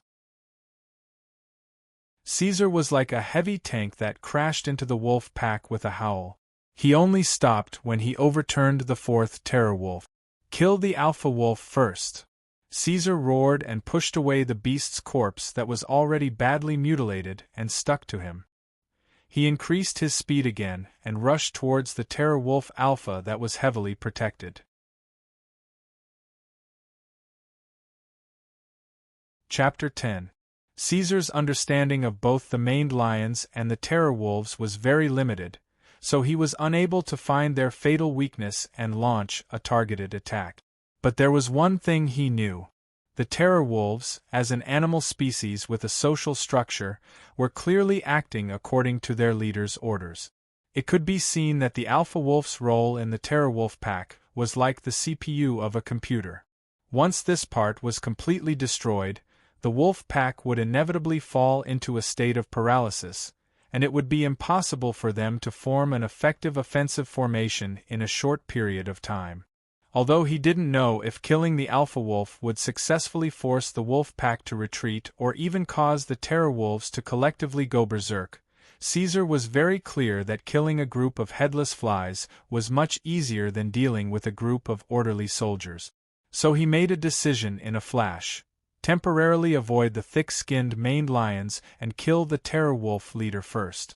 Awoo! The terror wolf king also saw the new black dragon cub the moment Caesar charged into the wolf pack. Soon, the clever alpha wolf realized his intentions and raised its head to let out a long howl, ordering the wolf pack to gather with it as the center. Caesar, who was advancing, was very suspicious of the terror wolf's sensitivity to pain because the male wolf in front of him was completely unafraid of death. Even if its waist and abdomen were torn apart and its bones were broken, its attack wouldn't stop in the slightest. These guys would only stop when their necks were twisted and they were completely dead. This appearance made Caesar involuntarily think of the zombie dogs in the movies of his previous life. His heart sank as he became even more determined to kill the alpha wolf as soon as possible. Fortunately, his stupid brothers finally came to their senses at this moment and understood Caesar's intentions. They immediately shook off the maned lions that were constantly pestering them and ran towards the inner circle of the wolf pack. The alpha wolf paced back and forth. It could clearly see that Caesar was different from the other two black dragon cubs. This cub's scales had a hardness that didn't match his age, and his strength and speed were also stronger. Ordinary terror wolves couldn't bite his scales, and could only rely on their advantage in numbers to continuously exhaust his stamina. This couldn't go on. It couldn't allow the three cubs to converge. That would cause the wolf pack to fall into an absolute disadvantage, and put itself in danger. Awoo! The alpha wolf gave another order to mobilize the pack. The wolf pack moved quickly. Caesar, who was in the midst of battle, suddenly felt the pressure lessen. He could not help but raise his head to look. He realized that there were no more male wolves in front of him. All the terror wolves had been transferred to kill Garin and Blakesia, who had come to support them. Only the alpha wolf with a huge scar on its neck was left in front of him, looking at him coldly. Puff, puff! At this moment, Caesar sensed the slight vibrations in the water. His long and narrow ears twitched, and he immediately knew that two maned lions were rushing towards him. The alpha wolf had its eyes on Caesar. It wanted to entangle him and wait for the spike-tailed lion to arrive so that they could kill the strongest fledgling dragon together. What a smart wolf! Caesar knew that a creature like the terror wolf that was incapable of magic could only be considered a predator at the bottom of the pyramid in this world. However, its unique survival wisdom was amazing. At this moment, the alpha wolf's judgment in the face of danger was not inferior to that of a human. "Alright, let's duel." Caesar clenched his teeth and sized up the terror wolf leader in front of him carefully. Its four limbs were thick and short, and its muscles were bulging. This kind of body size caused this type of wolf to not run very quickly, but its strength was much stronger than other wolf species. It might even be comparable to a male lion. The alpha wolf's inverted triangular head was slightly larger than a normal terrorwolf. The protrusion on its lower jaw was even more prominent, showing its powerful bite force. The standing fur all over its body showed that it was ready to pounce at any time. With the spike-tailed lion's speed, it would probably join the battle in less than 15 seconds. Time was of the essence, and Caesar's mind was quickly calculating the attack route. In this world where the strong preyed on the weak, any mistake was fatal. He only had one chance. Once the attack failed and the spike-tailed lion joined the battle, the situation would be reversed. At that time, the exhausted fledgling dragons would no longer have a chance to turn things around. They could only give up on this lake, leave with their tails between their legs, and look for another place. Come. A black shadow suddenly scuttled across the calm surface of the lake. After Caesar passed by, the lake water began to churn. He used all his strength and rushed in front of the alpha wolf before the normal terrorwolves could react. At this moment, he roared and used his genetically modified body to forcefully twist the inertia, chasing after the terrorwolf that subconsciously dodged to the side. His forelimbs flashed with a cold light as his sharp claws slashed across its neck. Caesar felt that he had used up all the strength in his body after this series of actions. Even so, he had no choice but to run again to increase the distance between them. This was because the spike-tailed lion had already arrived behind him, and the green mucus had almost hit his body. Turning around, the terror wolf leader's resounding roar almost caused the pack of wolves to go berserk. However, it was only a few roars before the intelligent alpha wolf staggered back a few steps and fell down with a bang. Blood gushed out from its neck like a spring. A real hunt in the animal world would never be like what Caesar had seen on television in his previous life. It was accompanied by strong drumming music, and slowed down countless times, where life and death were decided amidst flying splashes and smoke. A real hunt only took an instant. 3 seconds was the distance between life and death for the terror wolf leader. When Caesar rushed up, the alpha wolf had already tried its best to dodge and counterattack, but the dragonling's breaking ability simply defied common sense. Caesar stopped abruptly, twisted his body, and adjusted the direction of his attack. His sharp claws finally pierced into the alpha wolf's fur and skin, tearing apart its carotid artery. Success. Caesar looked at the terror wolf leader that had fallen to the ground with a loud crash. He took a deep breath and let out his loudest roar at the other predators in the lake. The ear-piercing sound that sounded like metal rubbing against each other spread to the hills. This was the first time he had made such a sound. Roar! Now was the time to demonstrate. Hearing Caesar's roar, Garin and Blakesia stood up and roared as well. For a moment, high-frequency dragon roars rose and fell, echoing in the lake. The remaining terror wolves cowered and let out dejected whimpers. Their defeat was certain. They did not look at the corpse of their dead leader. Their tails drooped as they jogged away from the lake and walked towards the hills.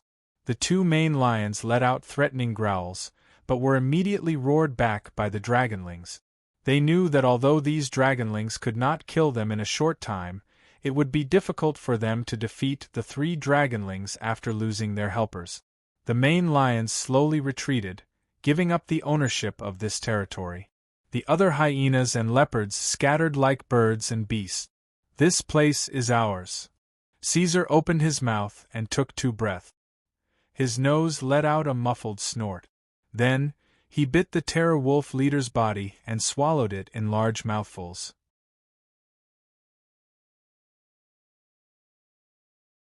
Chapter 11. Caesar paid special attention to the fatal wound on the terror wolf leader. The penetrating wound caused by the sharp claws on its neck had caused its entire neck to be badly mutilated.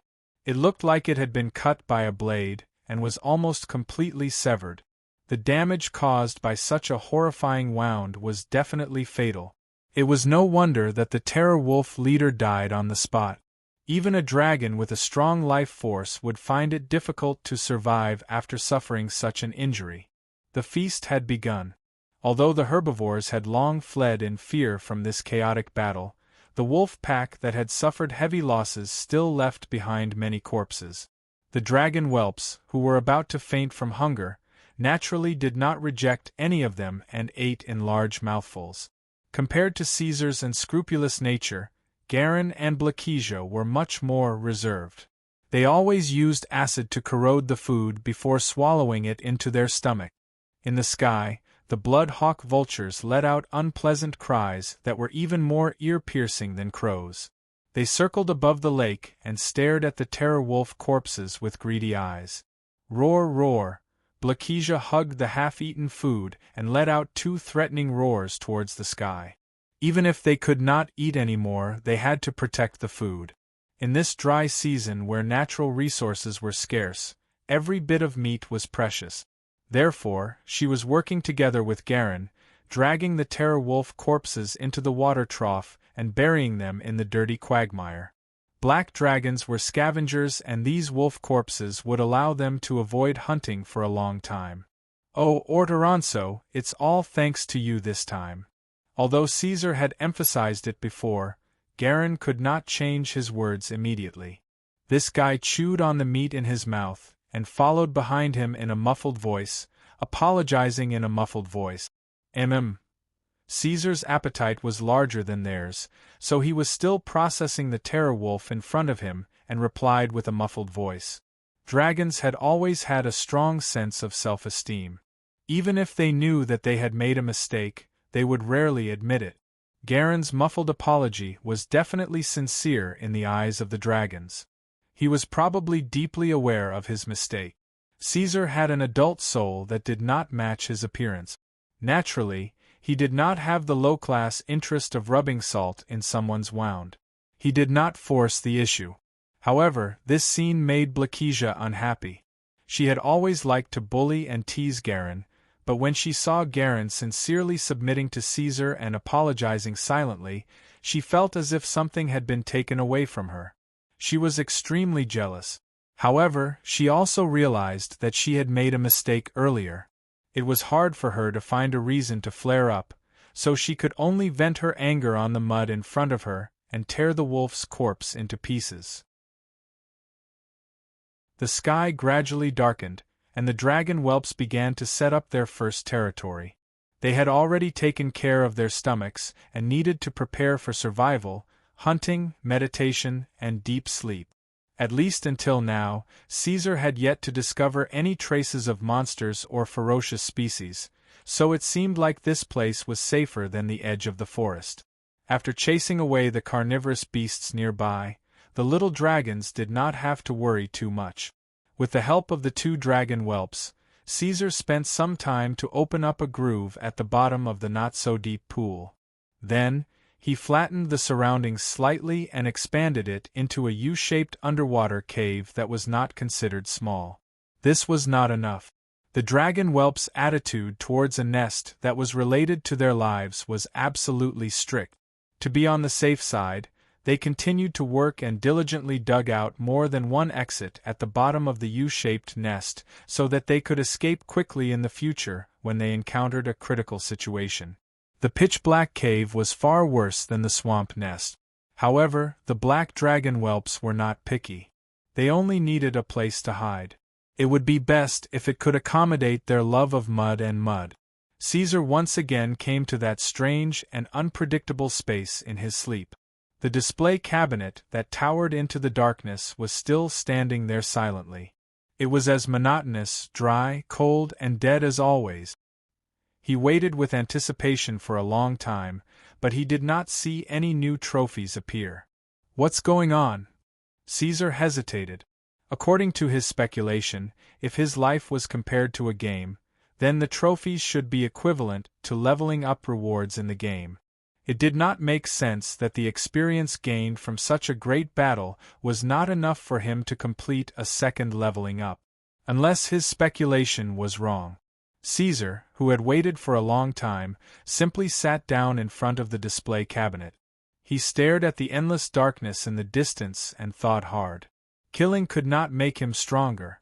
If the rewards were not purely from killing monsters to level up, Then, what other ways could he gain benefits? The black dream was the root of his current foothold. Of course, he wanted to understand the rules. Predators, first time, anything is possible, trophies. The scene of him obtaining the bronze cup repeatedly appeared in Caesar's mind. He carefully sorted out every detail, unwilling to let go of any mistake. Trophies, trophies, trophies. Time continued to pass. I understand now. Caesar suddenly understood. He shook his head, wagged his tail, and stood up again. If his experience in the other world was compared to a game, other than leveling up and training, what other ways could he gain rewards? Combined with the unique way the rewards were presented, Caesar could only think of one possibility: achievements.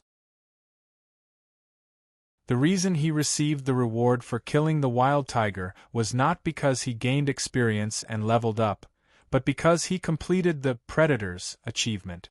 Everything is possible. So that's how it is.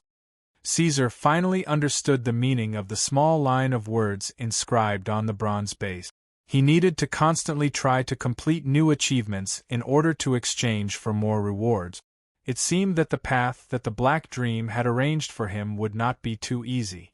Generally, without the protection of parents, less than half of the 10 hatchlings would be able to successfully grow into youth with the ability to protect themselves. After the siege, the hatchlings became more and more aware of their own weakness. Therefore, in the following period of time, other than Caesar, the glutton who often ambushed animals that drank water, the other 2 hatchlings stayed in the nest and slept as much as possible, relying on scavenging to maintain their lives. Chapter 12. Time flew by and 7 years had passed. The dragon whelp's nest had undergone many baptisms during the dry season and the rainy season. The underwater cave had been expanded again, and the area it occupied was almost half the size of a small lake. Animals at the top of the food chain were characterized by their low reproduction rate and long reproduction cycle. Therefore, even though the little dragons were already 7 years old, they had just entered the dragon whelp's stage.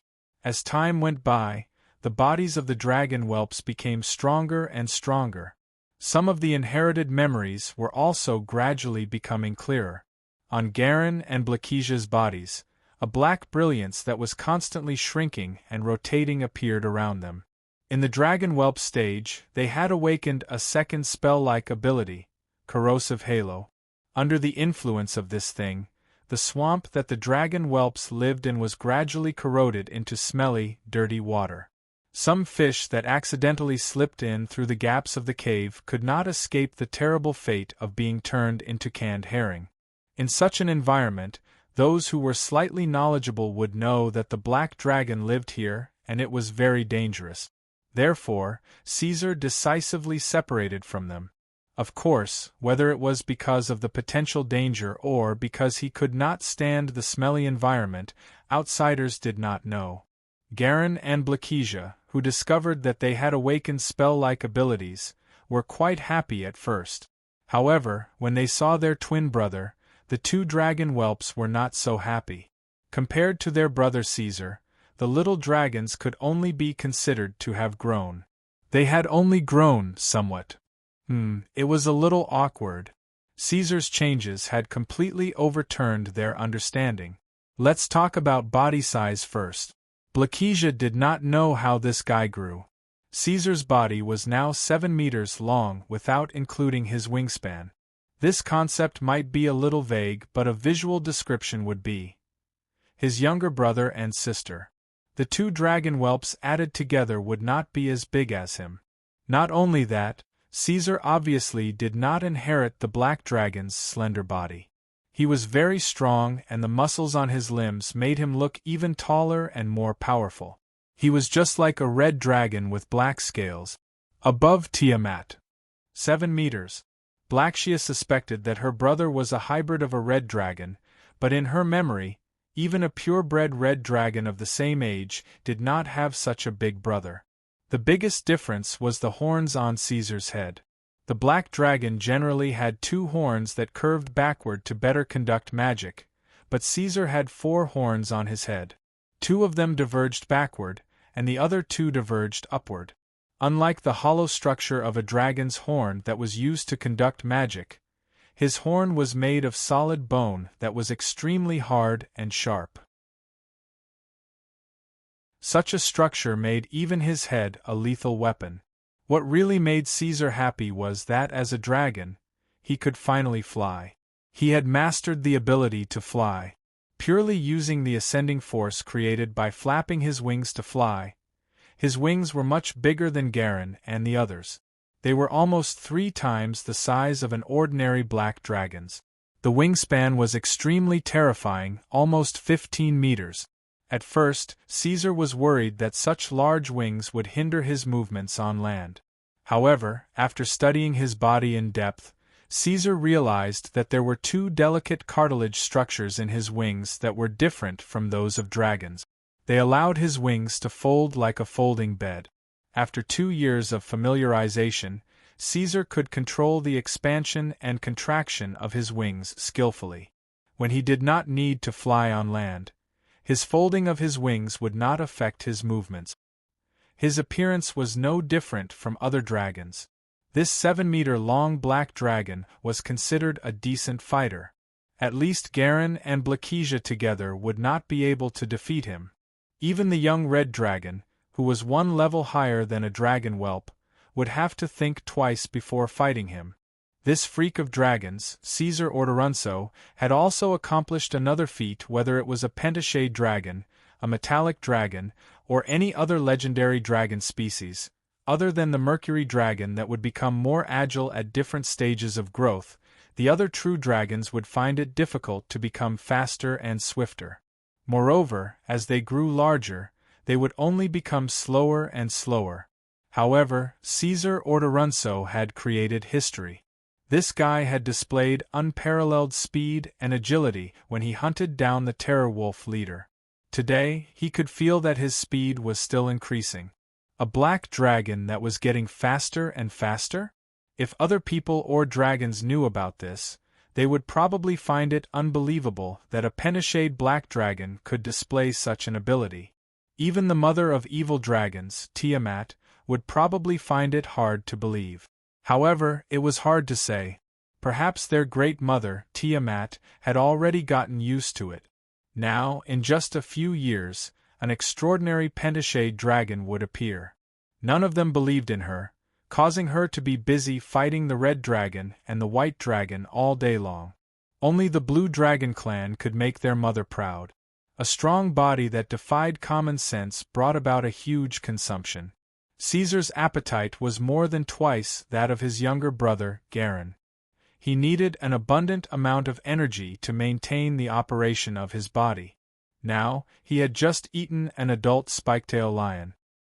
He was bored to death as he hid in the mud by the shore. The thorns on his back swayed slightly with the flow of the water. The sun shone on the lake by the shore until it was warm. On the shore, a group of terror wolves were yawning as they enjoyed the sunlight. Yes, it was the group of terror wolves whose leader was killed by Caesar. During the 4th dry season, when Caesar and the others occupied this lake, this group of wolves returned to this water trough to try their luck or something. In the end, they unfortunately met Caesar, who had coincidentally woken up and was out looking for food. What happened next was natural. After paying the price of 6 male wolves, the terror wolves submitted and trembled. They naturally became Caesar's first batch of dependents. Early on, Caesar realized that his appetite was rapidly increasing. If he continued to hunt aimlessly and inefficiently, he would probably starve to death. Therefore, he needed some lackeys to act as his eyes to search for traces of various large animals and carry out targeted hunting. The intelligent terror wolves seemed to be the best choice. At his age, he couldn't even feed himself, let alone enslave a group of goblins or kobold. Reality proved that Caesar's decision was unquestionably correct. Since then, the time he had to go hungry became less and less. As he grew day by day, his range of activity rapidly expanded. His control of the surrounding environment also constantly improved. In 7 years, this area of hills already knew that there was a violent black dragon near the lake. There weren't any high-level black dragon nearby, so the 7-meter-tall strong black dragon became the undisputed overlord of this area. Greed was his synonym, and brutality was his only title in this area. However, Caesar had already decided to leave this place.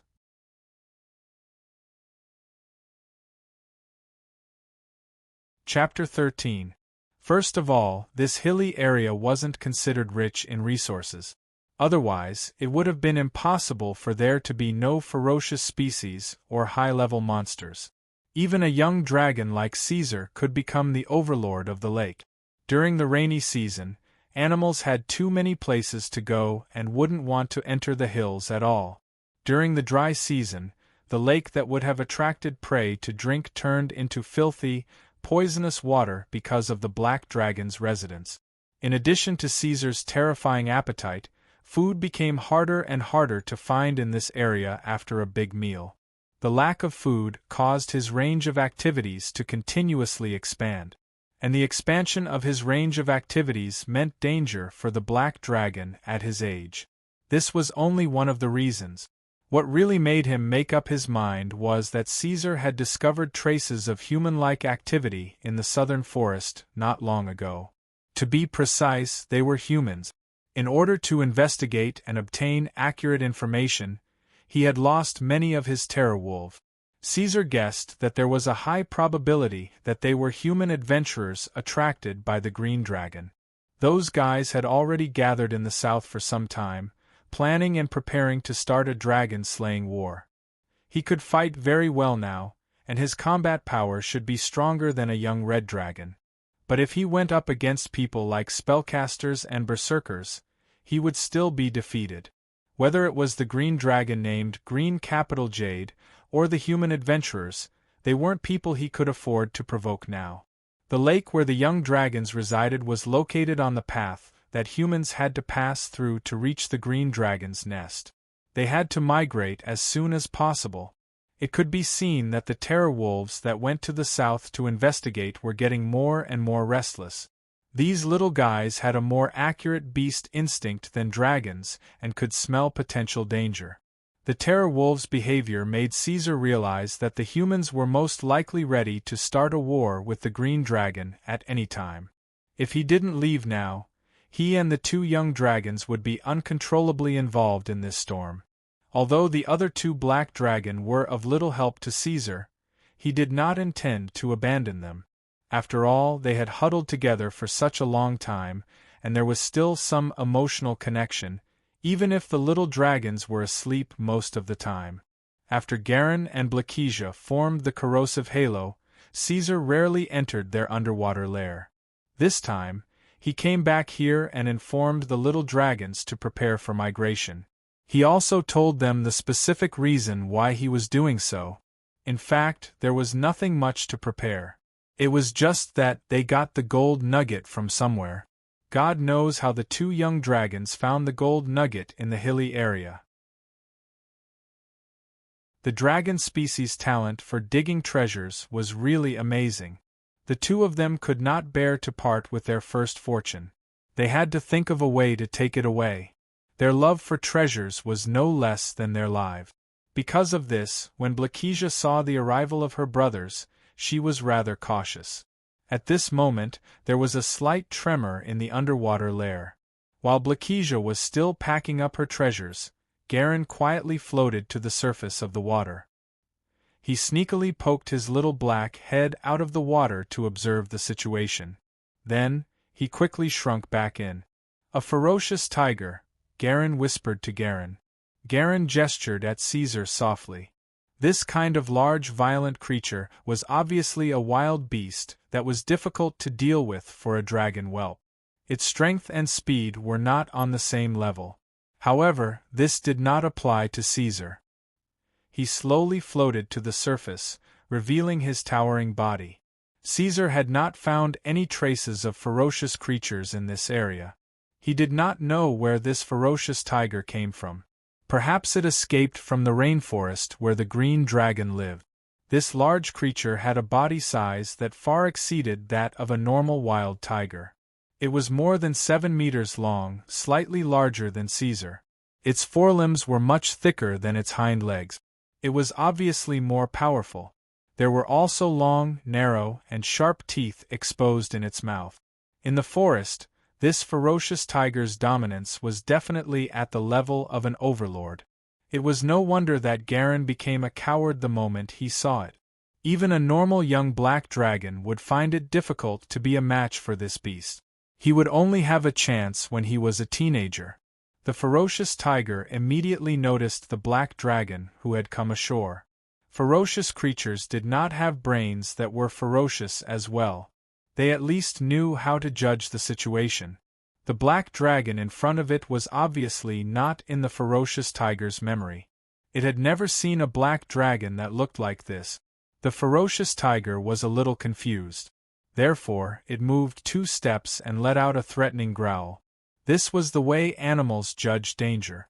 If this black dragon turned and ran, it meant that it could pursue and kill him.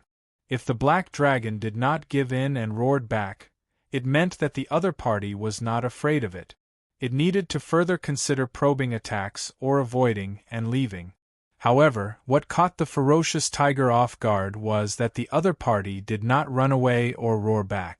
Instead, without saying anything, it pounced at a speed that did not match its size. Just as the ferocious tiger was roaring, Caesar had already deduced the development of the situation in his mind. The best result would of course be to launch himself forward and then kill this big tiger with one claw. However, this was too easy to take for granted. As a ferocious beast, this giant tiger's speed far exceeded its normal relative. Its reaction was also perfect. This giant tiger rolled and dodged Caesar's sudden attack, causing the black dragon to miss. The ferocious tiger stood up again and shook its head. Although it did not roar again, it was obvious that it was angry. Its back was raised high, and its body of more than 7 meters was completely bent, ready to fight back.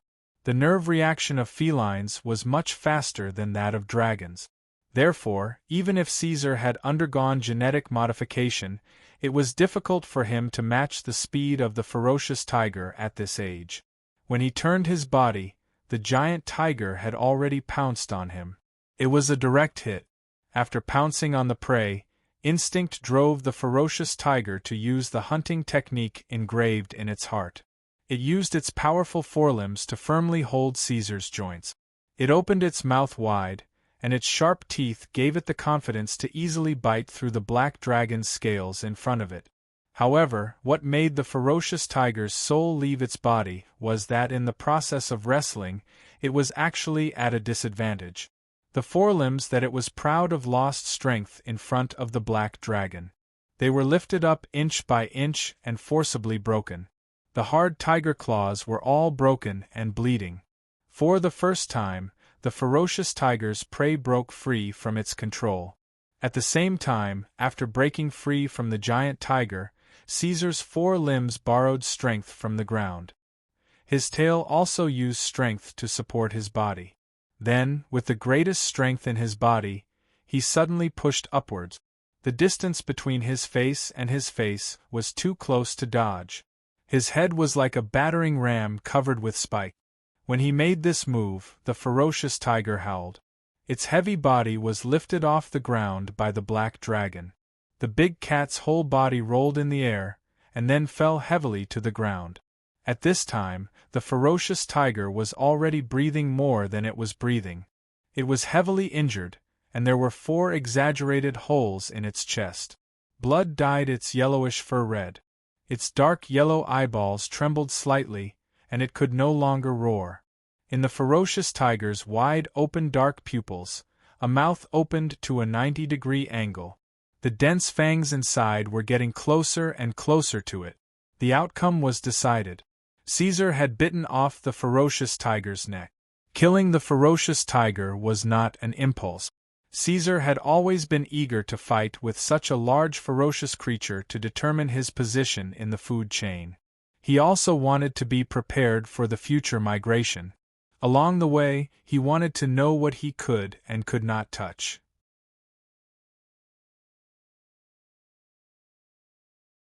Chapter 14. They rested for a while in the poplar bushes near the foothills. The little dragons drank from the mountain spring, while Caesar's terror wolves spread out in all directions to be on guard. This was the second day after leaving the hilly area. The young dragons still had not found a suitable environment. The landscape of the other world was completely different from what Caesar knew. The further north they went, the hotter the weather seemed to be. Splash, not far away, there was a weak splash of water. Soon, 2 terror wolves held the fish they had just caught in their mouths and sat down while wagging their tails. They placed the fish in front of Caesar as if they were trying to please him. Good job. Caesar was not stingy with his praise. He stretched out his claws and scratched the fur on the terror wolf's neck. Then, he swallowed the small fish that was only the size of his palm. After a few years of recuperation, the wolf pack had reproduced to as many as 30. These obedient fellows knew how to please their master. Caesar was now basically raising them as pets. The journey was boring, but the little fellows gave him a lot of fun. Blakesia, who was watching coldly from the side, spat. These terror wolves were fine, but you raised them as domestic dogs. She and Caesar had always been at odds, and there was no lack of bickering between them. However, Caesar was stronger than her in everything except his magic ability. His scales were hard, his claws and teeth were sharp, and his body was incomparably strong. So what if he had magic ability? If they really fought, the 2 of them would not be Caesar's opponent. What made the dragon even more jealous was that Caesar, who was still in his infancy, had already subdued a group of dependents. This made the little female dragon feel even more unbalanced. She could not understand how this fellow, who did not even have draconic aura, managed to get 30 terror wolves. Even as a relative, Black Dragon's naked jealousy was undoubtedly revealed. However, Blakesia could not do anything about it and could only retort from time to time. Caesar ignored her and turned his head away. Young dragons at this age were basically the same as naughty human children. The more you argued with her, the more energetic she would be. If you continued to ignore her, this fellow would naturally wilt. Blakesia was ignored. Then, she saw Garen, who was staring foolishly at the small fish while drooling. She could not help but get angry and slapped this silly fellow's head. "Let's go, you idiot. I'll bring you to find food." Caesar sighed. "If you want to go, go by yourself. Don't bring Garen along. Otherwise, I'll have to dig another grave." Hearing this, Blakesia's body trembled slightly, and she stopped in her tracks. "You want to hunt at night? You don't care about your own life. The night in the wilderness is far more dangerous than the day. Do you know how many creatures are nocturnal?" "Of course I know better than you," Blakesia mumbled and lay down gloomily. The danger of going out at night in an unknown region was self-evident. In her memory, many large beasts and strange monsters were active at night. A few young dragons would definitely not be able to deal with those fellows. Perhaps they would be dealt with. Saying not to go out at night was not a joke. Although Black Dragon was also a creature who liked to go out at night, Blakesia had to suppress this thought at this time. Awoo, the terror wolf's howl was loud and hurried. The young dragons stood up one by one and became alert subconsciously. The sky is sealed by magic.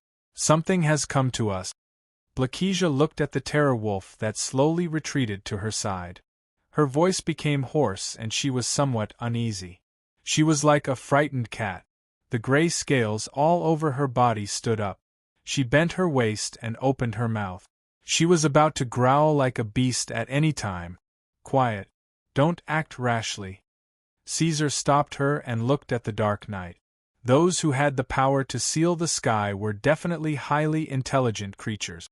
Whether they were humanoid creatures or strange monsters, they were not easy to deal with. The first thing that came into view were pairs of red eyes, and silhouettes were closing in on them from all directions. Humans! Even Garen, who was slow to react, became anxious. In their eyes, humans were creatures that were far more vicious and cunning than the evil dragons. Their level of evil was almost comparable to the abyss demons. Once a young black dragon fell into the hands of a human, it would not have a good ending. "Friends, we're just travelers passing by," Caesar whispered to the shadowy figures. He first said it in Draconic and then repeated it in the common language. All movements stopped. Under the moonlight, Caesar glimpsed the sharpened stone luster. "The mountain is ours. The road is ours." A low, firm, and unfriendly voice came from the bushes. "You are also ours." There seemed to be a lot of them. Kidnapping? Were they human bandits? "We're the sons of the great shadow dragon Nesatoria."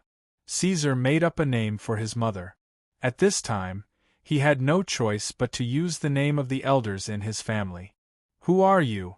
"There's only one black dragon nearby, but it was banished by Sylvia 7 years ago," an even older voice said. The figure stepped out of the thicket and walked into the light. He wore a tattered robe and held a scepter made of bone. Even though he was old and had a hunched back, his body was still full of strong muscles. Green skin, a face that looked like a mix of human and pig, a sloping forehead, inverted teeth, and protruding lip. Orcs. Behind him, it was as if pieces of rocks were moving forward. Tall and big orcs appeared one after another. They were burly and strong, with animal fur around their waists. They held weapons made of stone in their hands as they walked towards the dragon whelps with heavy footsteps. Some of these orcs had collars made of fangs, some wore heavy horned helmets, and some were naked. As they walked, they clashed the weapons in their hand. To any clan or tribe, the dragon whelps were a gift from the gods. Their bodies were small and weak, but they could be sold for a sky-high price in the human world.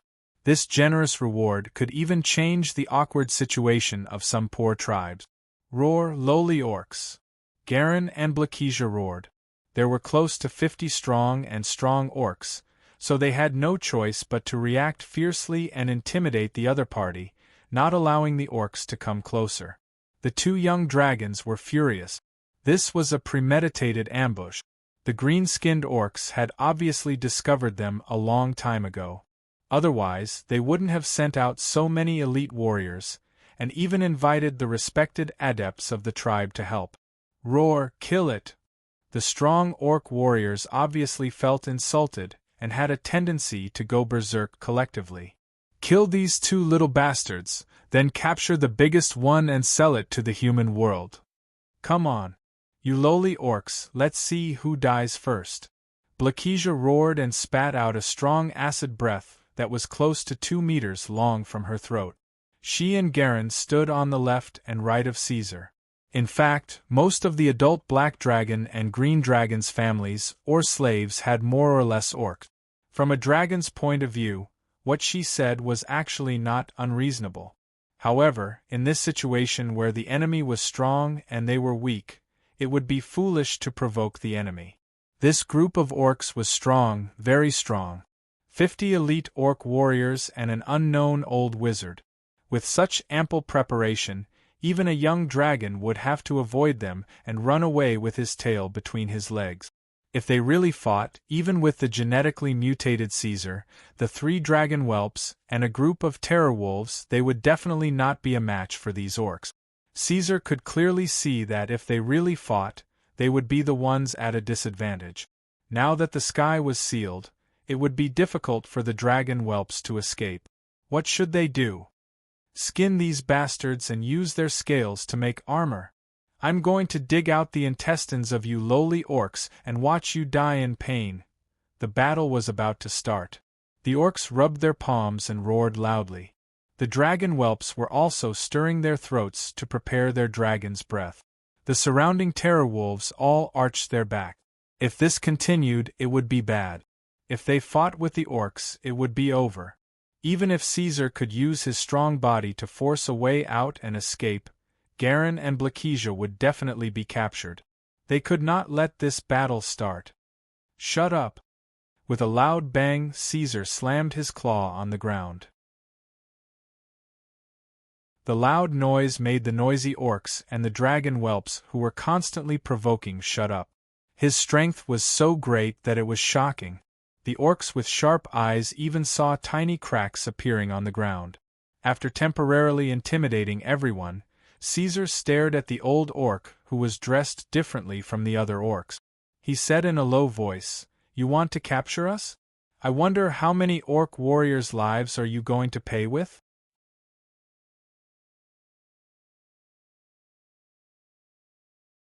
Chapter 15. Weak little fellow, I bet that your mother didn't teach you that it's best not to threaten fearless orcs. Before the old orc could answer, a low voice came from another direction. The most suitable thing for dragon babies like you is to hide under your mother's wings and tremble. Even if we're just cubs. Caesar's gaze swept across the orcs' faces one by one. But we know how to run and fly.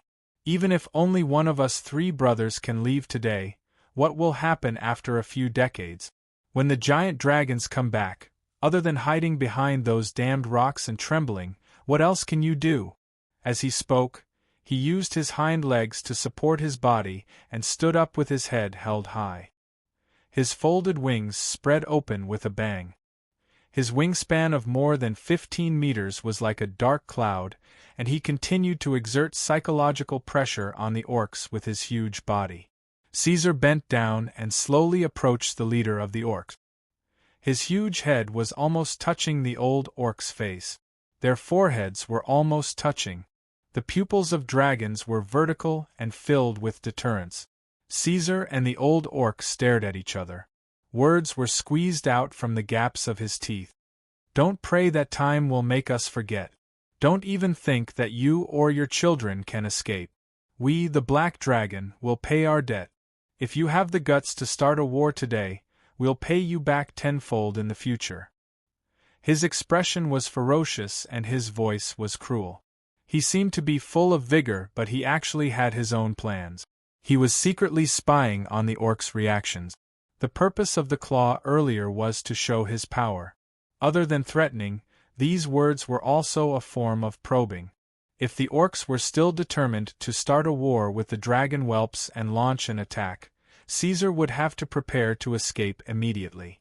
No matter what, he would have to run away.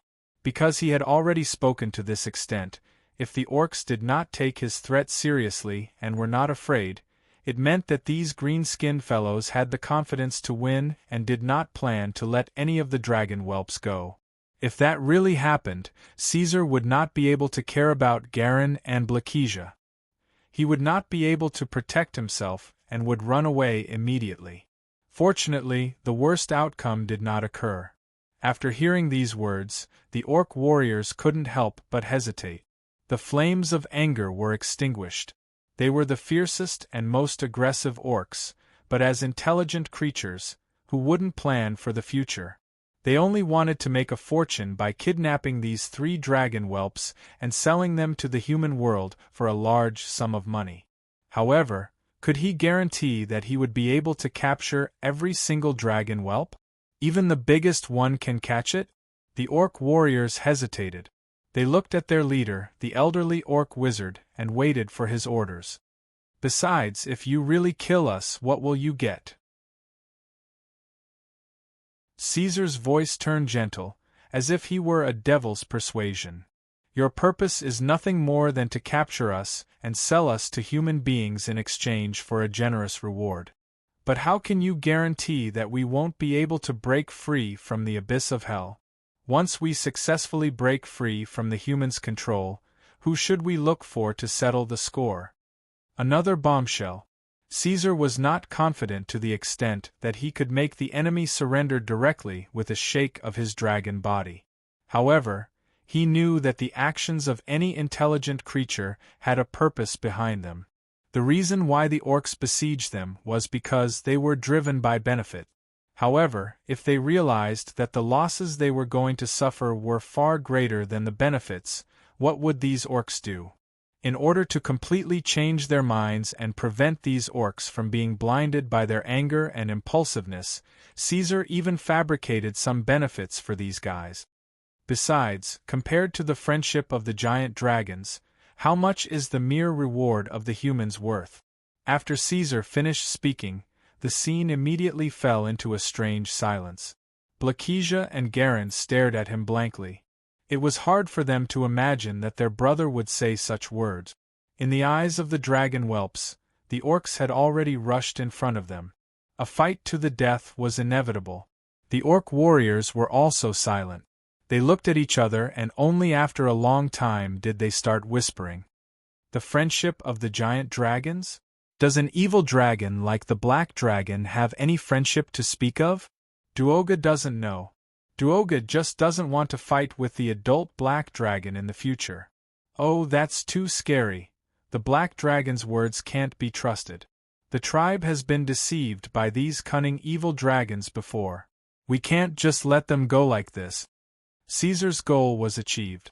These green-skinned orcs looked strong, but they were not stupid. At least they could understand the meaning behind his word. Now there were different opinions in this tribe. Now it was up to their leader. This old orc who was frowning all the time seemed to be a little difficult to deal with. However, Caesar was not worried.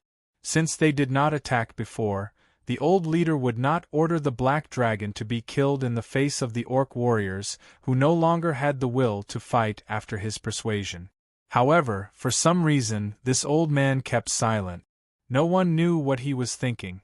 Time passed silently in the stalemate. After waiting for a long time until dawn, when even Caesar was feeling impatient, the old orc raised his head and squeezed out a wrinkled smile on his face. "You've succeeded. You've convinced me." The old man's voice was very hoarse, like the bark of a dead tree. Caesar's tense nerves finally relaxed a little. Looks like this isn't a beautiful misunderstanding.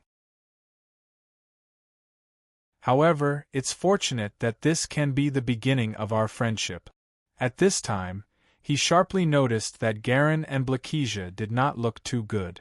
The two dragon whelps' movements were very big, as if they had something to say in their hearts with resentment. However, now was not the time to discuss the emotions of the dragon whelps. He probed the orc leader and said, "My friend, this chance encounter left a deep impression. However, as I mentioned before, we're just travelers passing by. It's getting late now. Can we set off again?" "No." The old orc answered quickly this time. He rejected lightly. The atmosphere in the forest turned into a boiling pot of oil again. Blakesia and Garin immediately arched their backs and prepared to fight to the death. Their reaction was so fast that even Caesar felt embarrassed.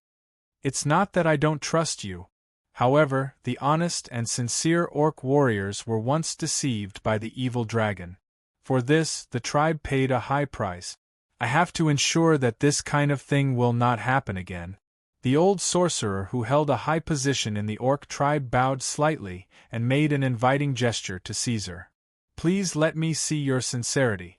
Together with me, under the witness of the God of Truth, we can establish a true friendship." So this was what he was waiting for. Caesar finally understood what the old orc was thinking after standing there for half a night. This old man had actually drafted a treaty and requested to sign it together with Caesar under the witness of the God of Truth. Caesar listened to the conditions of the orc leader.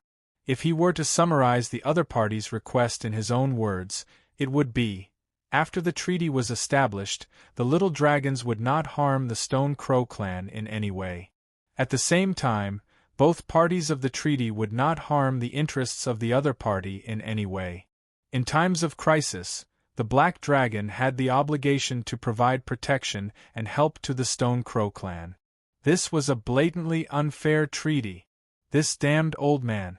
As an orc, he had fallen to the same level as a human. He was cunning and greedy. Caesar cursed in his heart. He then argued with reason. They were not helpless fish, and had no reason to accept such an unfair treaty. The two creatures that were even different species started to bargain in the forest. The true dragon and the orc leader lost their dignity. The scene was unbearable to look at. In the end, the treaty they came up with was as follows. The three sons would not harm the Stone Crow clan in any way. Both parties would respect each other and would not harm the interests of the other party. The Stone Crow clan would provide protection to Caesar Ordoronzo Targaryen for 25 years. During this period, they would ensure that Caesar's physical needs, such as food and sleep, were met. When Caesar reached adulthood, he must return and provide protection and help to the Stone Crow clan for 30 years. In fact, Caesar was quite satisfied with the final agreement. It would be best if he could be protected during his weak childhood and adolescence. He did not feel that it was shameful to be protected by the orc. To Caesar, before he truly grew up, survival was everything. Hiding was the only way to go about it. He was not afraid that the Stone Crow clan would cheat him because they had added a clause in the treaty.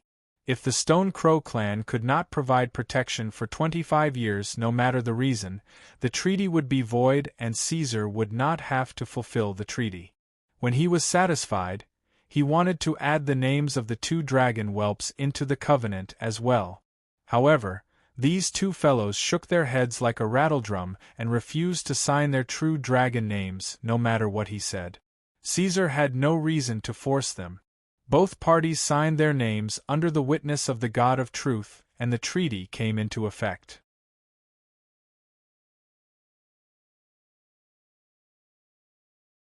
Chapter 16.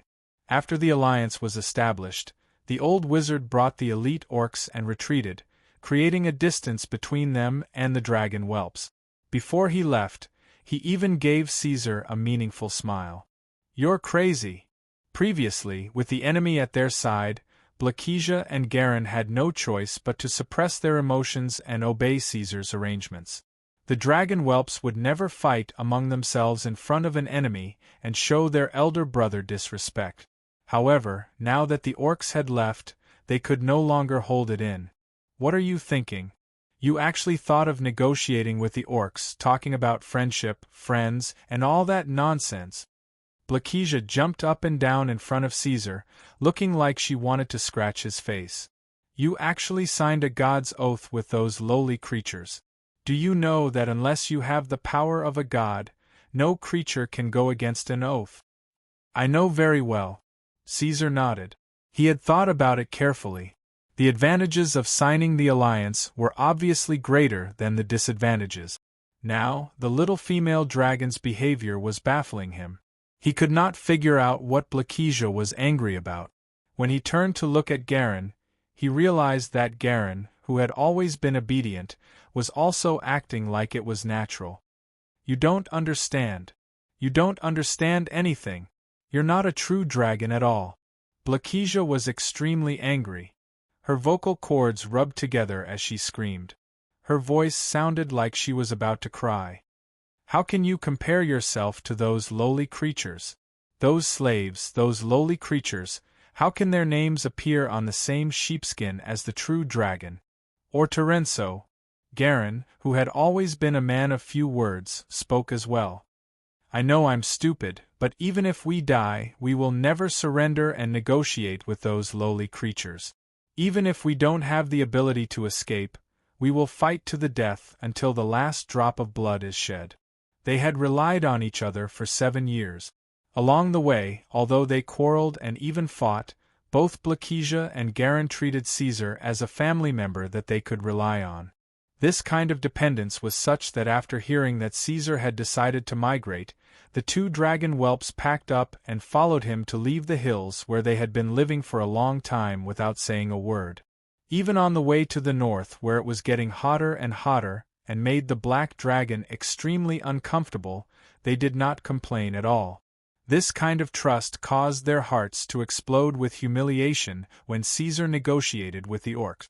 The two dragon whelps also resisted the urge to say a word. "You let us down." Blakesia looked straight into Caesar's eyes.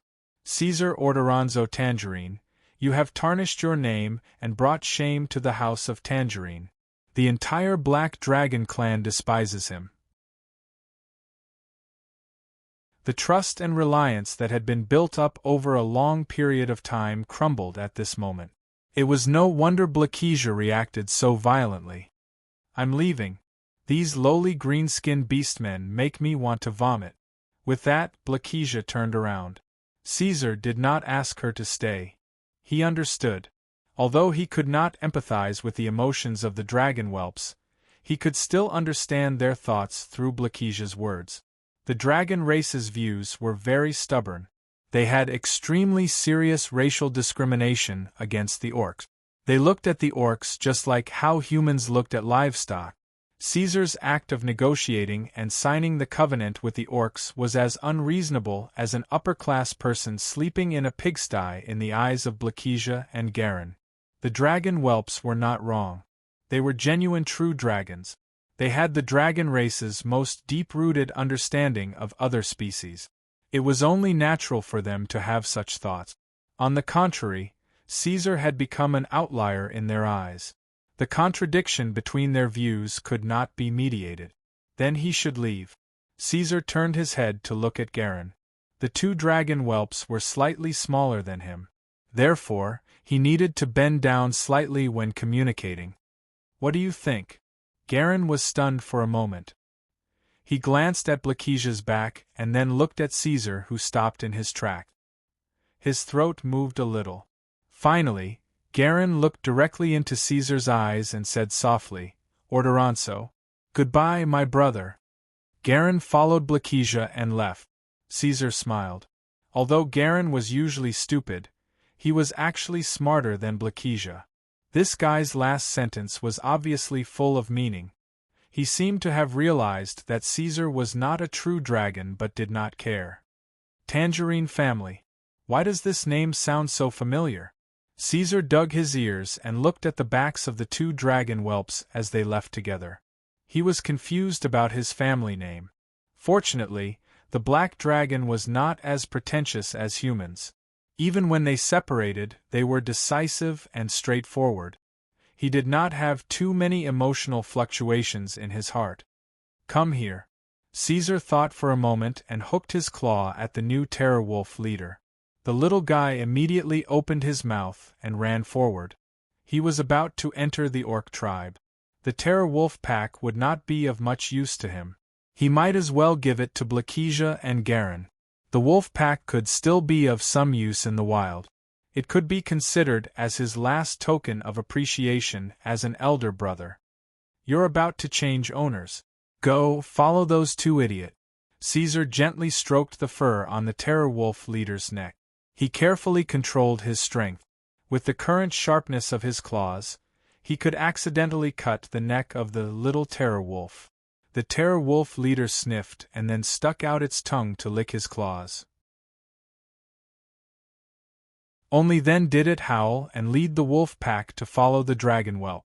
Caesar once again came to that strange and unpredictable space in his sleep. Ever since he obtained the first Predator trophy, the display cabinet in Black Dream had fallen into silence and no longer reacted. As time passed, if it was not for the continuous improvement of his physical fitness, Caesar would have thought that the experience was just an illusion. However, this time, the display cabinet finally opened its doors to him. In the darkness, there were two bronze trophies that were as tall as him. Caesar was inexplicably surprised. After 7 years, Black Dream had not made any movement. He could not help but feel disheartened. He did not expect that he would be given such a big gift this time. 2 bronze trophies appeared consecutively. There were a few lines of words printed at the bottom of each trophy. Caesar hurriedly went over and looked at them seriously. Light of wisdom, when faced with threats, you can make full use of your brain to turn danger into safety, and turn danger into safety. The power of a verbal cannon is limitless. Reward: Nerve Reflex Enhancer Type 1. Caesar's gaze lingered on the words Light of Wisdom for a while. Combined with his experience during the day, he quickly understood that this was a reward for his series of actions after encountering the orcs. Was it a reward for strengthening his reaction speed? Caesar thought for a while and could roughly guess the type of reward. He then shifted his attention to the other bronze trophy. Alien, you are not related to humans, and you are not a true dragon. One of a kind. Enjoy solitude. Reward, spitting weapon implant.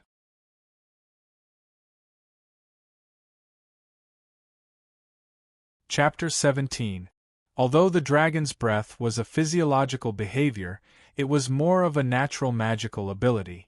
In their physiological structure, there was something called the basal blood vessel. This was an organ unique to dragons. It was an extremely complex blood vessel that looked like some kind of rubber water pipe. It had a muscular outer layer that could pump blood like a heart.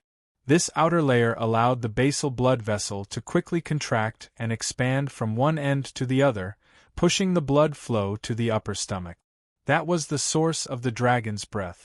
Dragons relied on their hearts to produce blood flow that gave them the ability to spit weapons and other abilities, while the basal blood vessel was responsible for guiding the energy-rich blood from the heart to the upper stomach of their muscle stomach. Therefore, the spit weapons that humans were accustomed to was actually a misnomer, because the fire, poison, acid, or other substances were released from the upper stomach, not the lungs. To be more precise, the energy flow was vomited, not exhaled. Although Caesar had the same physiological structure as the other black dragon, unfortunately, his heart could not produce elemental magic like a real dragon, so his breath could not be mentioned. Therefore, the seemingly majestic dragon's breath had become a sore point for Caesar. But this time, the deep sleep had changed his physiology. In Caesar's body, a new organ was formed. In the upper layer of his throat, there were 3 sac-like organs that could secrete a special liquid. Each of the sacs had a tube and valve connected to the organ. The 3 tubes finally converged into one, and the exit was roughly at the upper jaw of his mouth. The matching muscle tissue allowed Caesar to freely control the new organs, but he could only spit out the liquid in the sacs. Due to some protective measures, he could not breathe air into the sac. Oh, a strange feeling. After waking up, Caesar could clearly feel the difference in his body. He could not help but scratch his throat. His throat was itchy, as if something was stuck there. When he opened his mouth, the itchy feeling became more intense. Caesar could clearly feel that there were 3 switches in his throat that he could control, and his body was ready to move. Caesar controlled the muscle tissue in his body and decided to try the effect of the implanted spit weapon. When he opened the valve of the first sacs and contracted the muscles, a viscous liquid immediately gushed out of his throat along the tube. The next moment, the black dragon spat out flames. The blazing flames flashed and disappeared. When Caesar reacted, he immediately closed the valve. The 7-meter-long black dragon covered his mouth, bent his back, and turned his head around like a thief. If others knew that the black dragon could spit flames, they would be immediately shocked. Once the news spread, he would immediately attract a crowd. Fortunately, with the constraint of the god's oath, the orcs were not afraid that Caesar would not fulfill his promise. After leaving the specific location of the clan, they rushed back to the tribe without stopping. The 2 young dragons had already left and their whereabouts were unknown. There was no one in this area now. How can I spit out flames? This is not scientific. Caesar muttered and decided to try again. This time, he stared at the front of his mouth and maintained his focus. His heightened senses allowed him to distinguish the images that flashed by. After he opened his mouth, a viscous liquid was spat out of his mouth. This liquid was made of an unknown substance. When it met the air, it immediately burned, forming a high-temperature flame. To outsiders, it looked like the black dragon was spitting fire. Caesar directly burned a small patch of trees to ashes. He tried. Under the control of the muscle tissue, he could freely control the amount and form of the liquid he spat out. In other words, he could spit out a series of flames such as flame jets, fireballs, fan-shaped flames, and so on. Ugh! 2 minutes later, looking at the raging fire in front of him, Caesar burped. The muscles in his sack twitched a few times, and no more fresh liquid gushed out. In other words, the amount of flammable liquid in the sack could sustain him to continuously spit out flames for 2 minutes. The burning efficiency of this unknown liquid was very high, and it was quite viscous. Some of the liquid droplets would contaminate the surface of the target and continue to burn. Although 2 minutes was a short time, which dragon would continue to spit out flames continuously in battle, Caesar was already quite satisfied to be able to maintain it for such a long time. Moreover, one should not forget that there was more than one sac in his newly grown organs. He rested for a short while. When the muscle tissue supporting the sac was no longer sore, he opened his mouth and opened the switch of the second valve. This time, Caesar clearly felt the coolness in his throat. The feeling of the alternating cold and heat made him sneeze involuntarily. A puff of white gas was spat out. The white gas dissipated unexpectedly quickly. Before Caesar could understand what was going on, he found that the charred tree in front of him that was still burning with flames was instantly frozen and turned into a magnificent piece of art.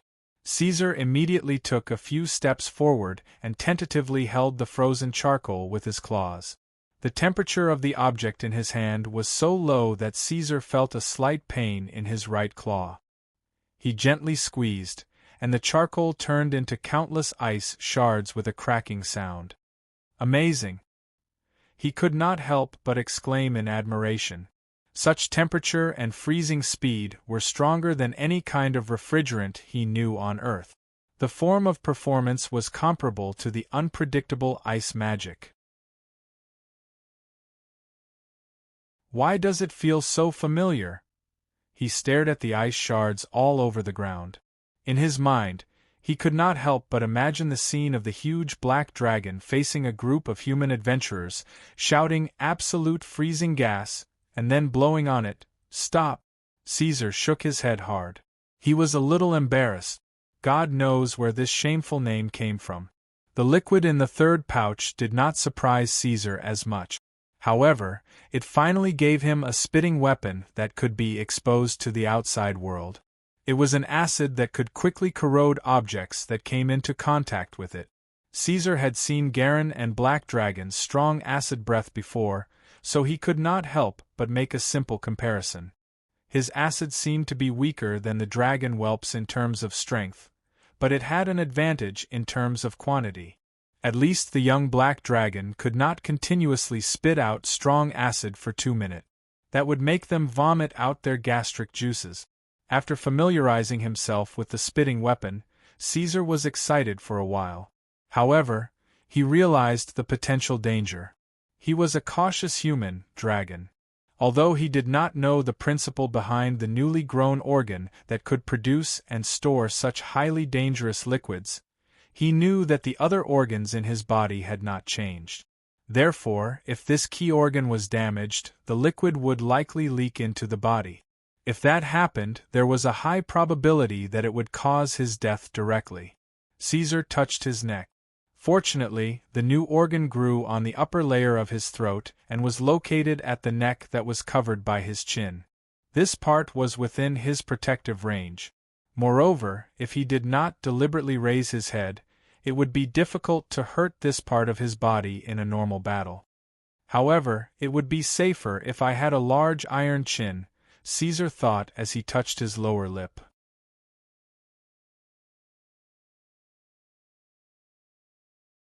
Chapter 18. There was plenty of time. Caesar did not leave immediately because there was still something he needed to do.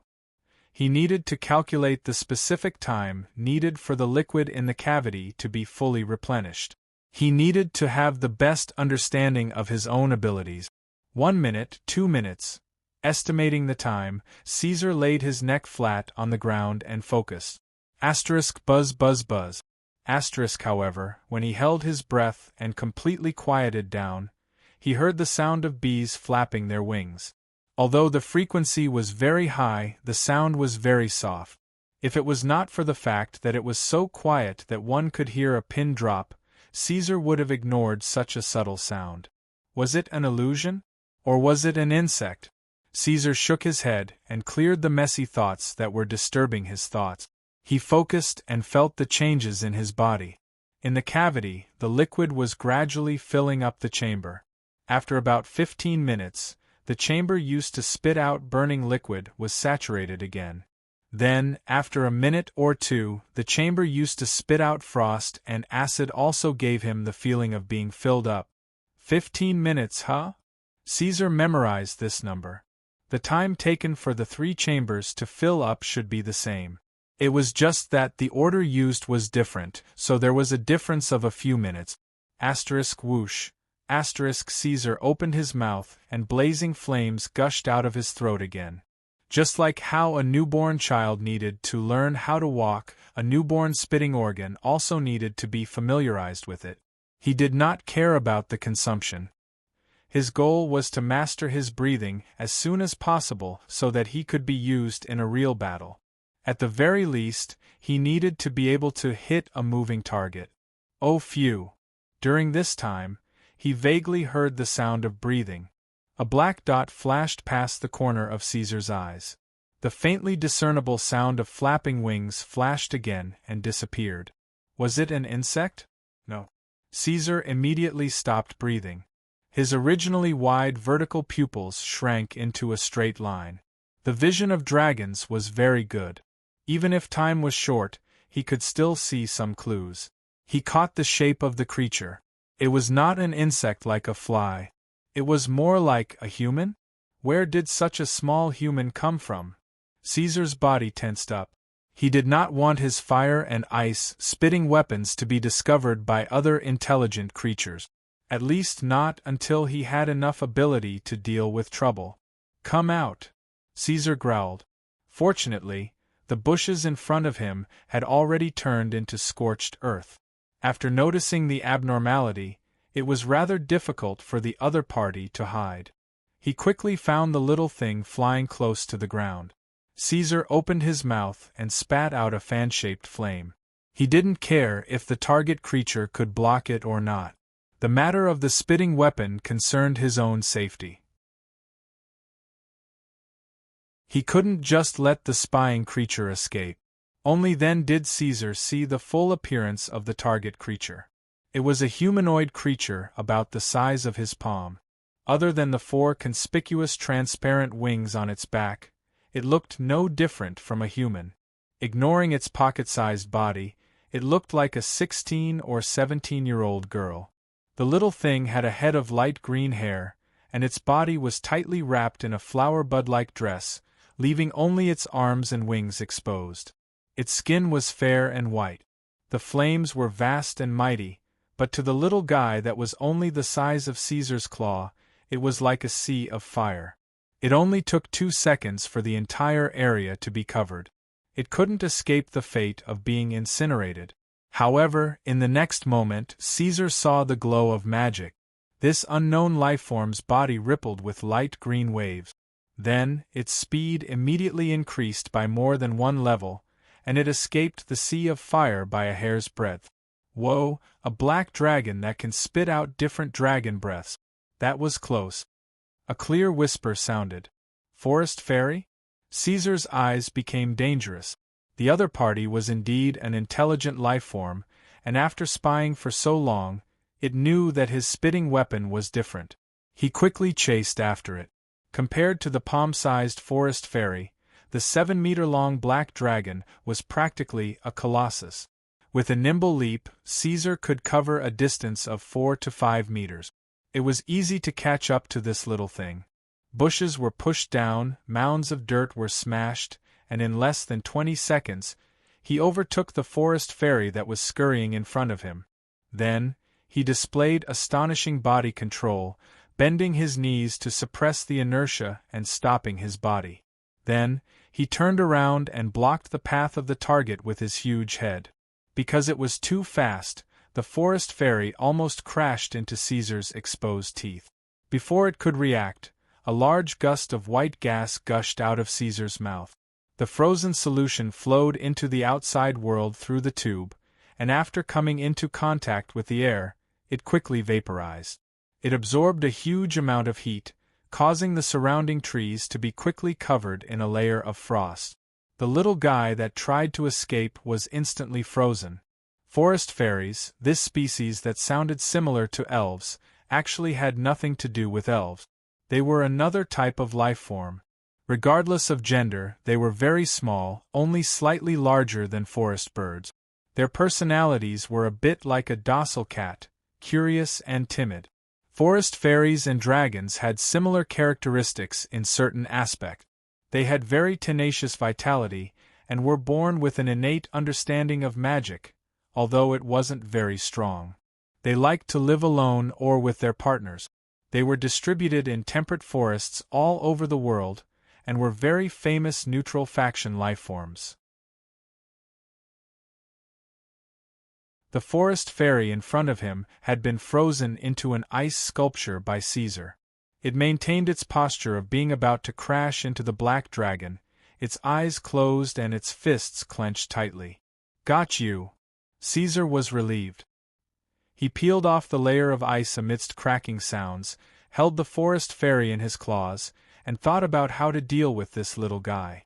This species was especially sensitive to magic. They could quickly detect the location and strength of magic ripples within their range of perception. Some of the more experienced forest fairies could even identify the specific type and name of magic. They were the magic scouts that humans and other races yearned for even in their dreams. Once they encountered one, they would immediately capture it and rear it.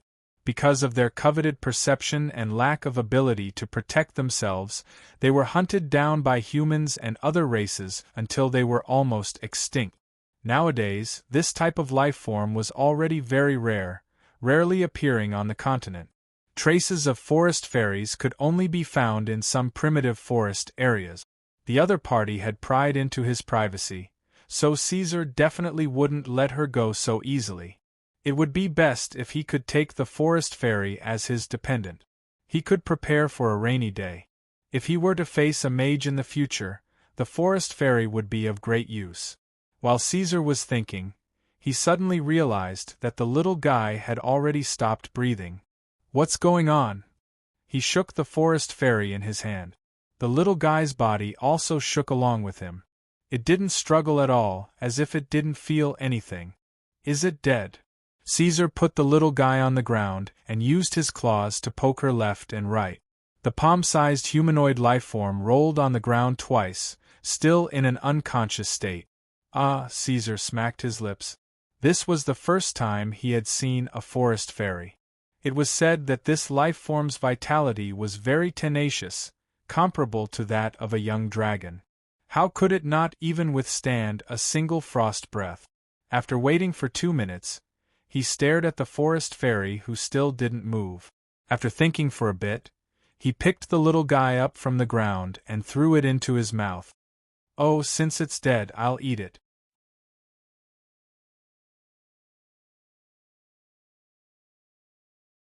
Chapter 19. Note: the name of the orc tribe has been changed to the Stone Crow clan. In Caesar's imagination, the orc tribe was similar to a human lord's castle.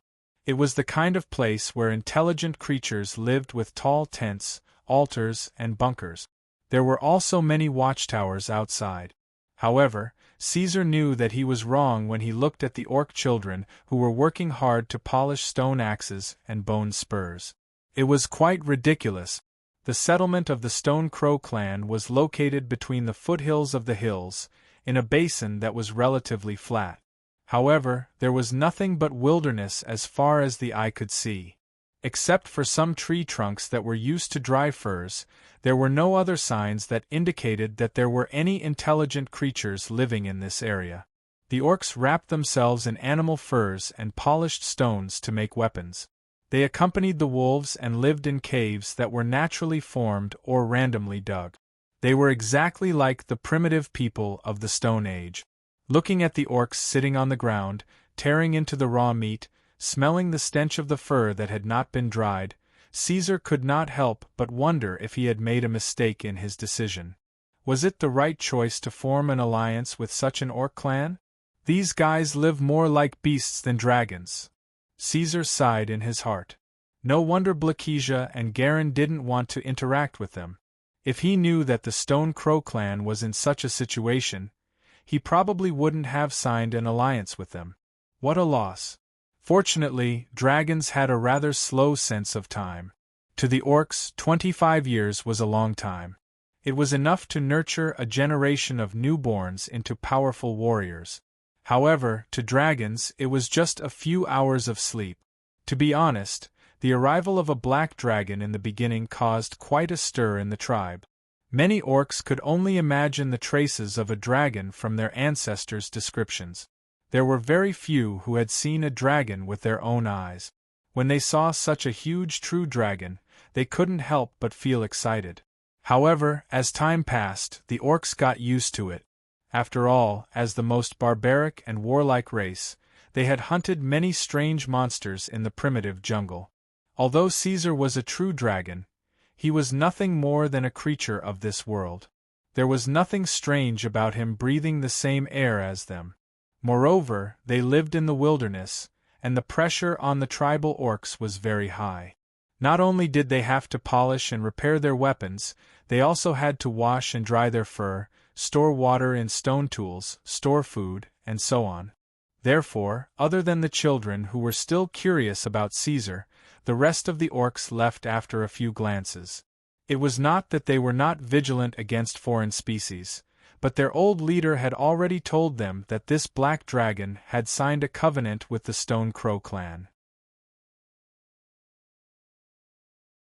Any action that violated the oath would be punished by the gods. Out of their trust in the wizards and their respect for the gods, the orcs buried their vigilance deep in their hearts and did not show it too obviously. With no one bothering him, Caesar was happy to have some peace and quiet. He did not hold back at all as he skillfully used his sharp claws to open up another huge cave on the top of the mountain where the orcs live. After spending some time leveling up the surroundings, a simple lair was completed. Caesar retracted his dragon wings and dove into the newly built nest. Then, he opened his mouth. The structure of a dragon's tongue was somewhat similar to that of a reptilian lizard. Although the tongue's length could not reach half the body length of a lizard's, its structure was more delicate. The dense nerves inside allowed the dragon to control their tongue and twist it into all sorts of shapes at will. Therefore, when Caesar opened and closed his mouth and controlled the tongue that was originally curled into a ball to gradually straighten out, the forest fairy that was hidden within was also revealed. Finally, she was slowly placed on the ground. Before awakening their magic, many young dragons would usually use this method to collect and transport treasures, and sometimes food. Caesar had spent a lot of effort to study his own body, so he was very familiar with this method of transportation. Caesar crouched down and placed his neck flat on the ground. He did not say anything and simply stared straight at the forest fairy. 5 minutes later, the little fellow's body began to tremble slightly. After a short pause, the forest fairy seemed to have regained consciousness. She quickly turned around and faced upwards while coughing in pain. Cough, cough. After coughing twice, the forest fairy finally regained control of her body. She struggled to sit up straight and swung her arms to pat her chest. As expected, Caesar thought to himself, many creatures in this world would enter a state of suspended animation when they suffered fatal injuries. All signs of life would disappear, and they would only awaken after a certain period of time. It was an instinctive protective mechanism of their bodies. In the ancient era, many weak creatures would use this method as a cover in order to avoid being preyed on by predators. But as the era changed, more and more carnivores began to consume their dead prey, and the protective mechanism of suspended animation lost its original meaning and was eliminated. Who would have thought that the forest fairy's body still had such an ancient mechanism? However, this little fellow had truly been tricked by him this time. If she wasn't facing Caesar but another black dragon instead, the suspended animation would only stimulate their appetite. The forest fairy would have been quickly corroded by the acid and become a meal for the black dragon. The little fellow gradually stopped coughing and looked around her body. Before she could figure out where the stinky liquid on her body came from, she inadvertently glanced at the ferocious large head in front of her. Her memories before falling asleep quickly became clear. The forest fairy quickly moved her butt back a bit, opened her mouth wide, and was about to scream. "Shut up, or I'll eat you!" Caesar showed his fangs. The little fellow's voice was stuck in her throat. She still hadn't recovered from the fright and her reaction was a bit slow. She clearly didn't know that she had already been eaten once. Oof, oof. The little fellow was so small that Caesar had to get very close to see her facial expression. The forest fairy let out a small but unclear cry, then begged in a small voice, "Don't eat Luna." "You're called Luna? Forest fairy?" Caesar wasn't too sure. Luna Blanche-Tierope often stan Lavender Clepithia Stinio. A string of random names came out of the little fellow's mouth. As expected of a forest fairy. Caesar curled his lip. The naming method of this race was unique in the world. In the naming rules of the forest fairies, the first name was their own name, followed by their parents' names, and then their grandparents' names. In this way they could even trace their ancestors' names back to their ancestors. For the forest fairies, their names were their family tree. "Stop, I know." Caesar swung his claw to stop the little fellow's chattering. This was a kind of torture. Almost every forest fairy's full name could be said for an entire day, until they couldn't remember it anymore. The forest fairies were proud to remember their full names. "Are you done?" The forest fairy Luna stopped talking, then became excited, flapping her four wings. "Mr. Long, did you promise not to eat me? Can I leave now?" "No."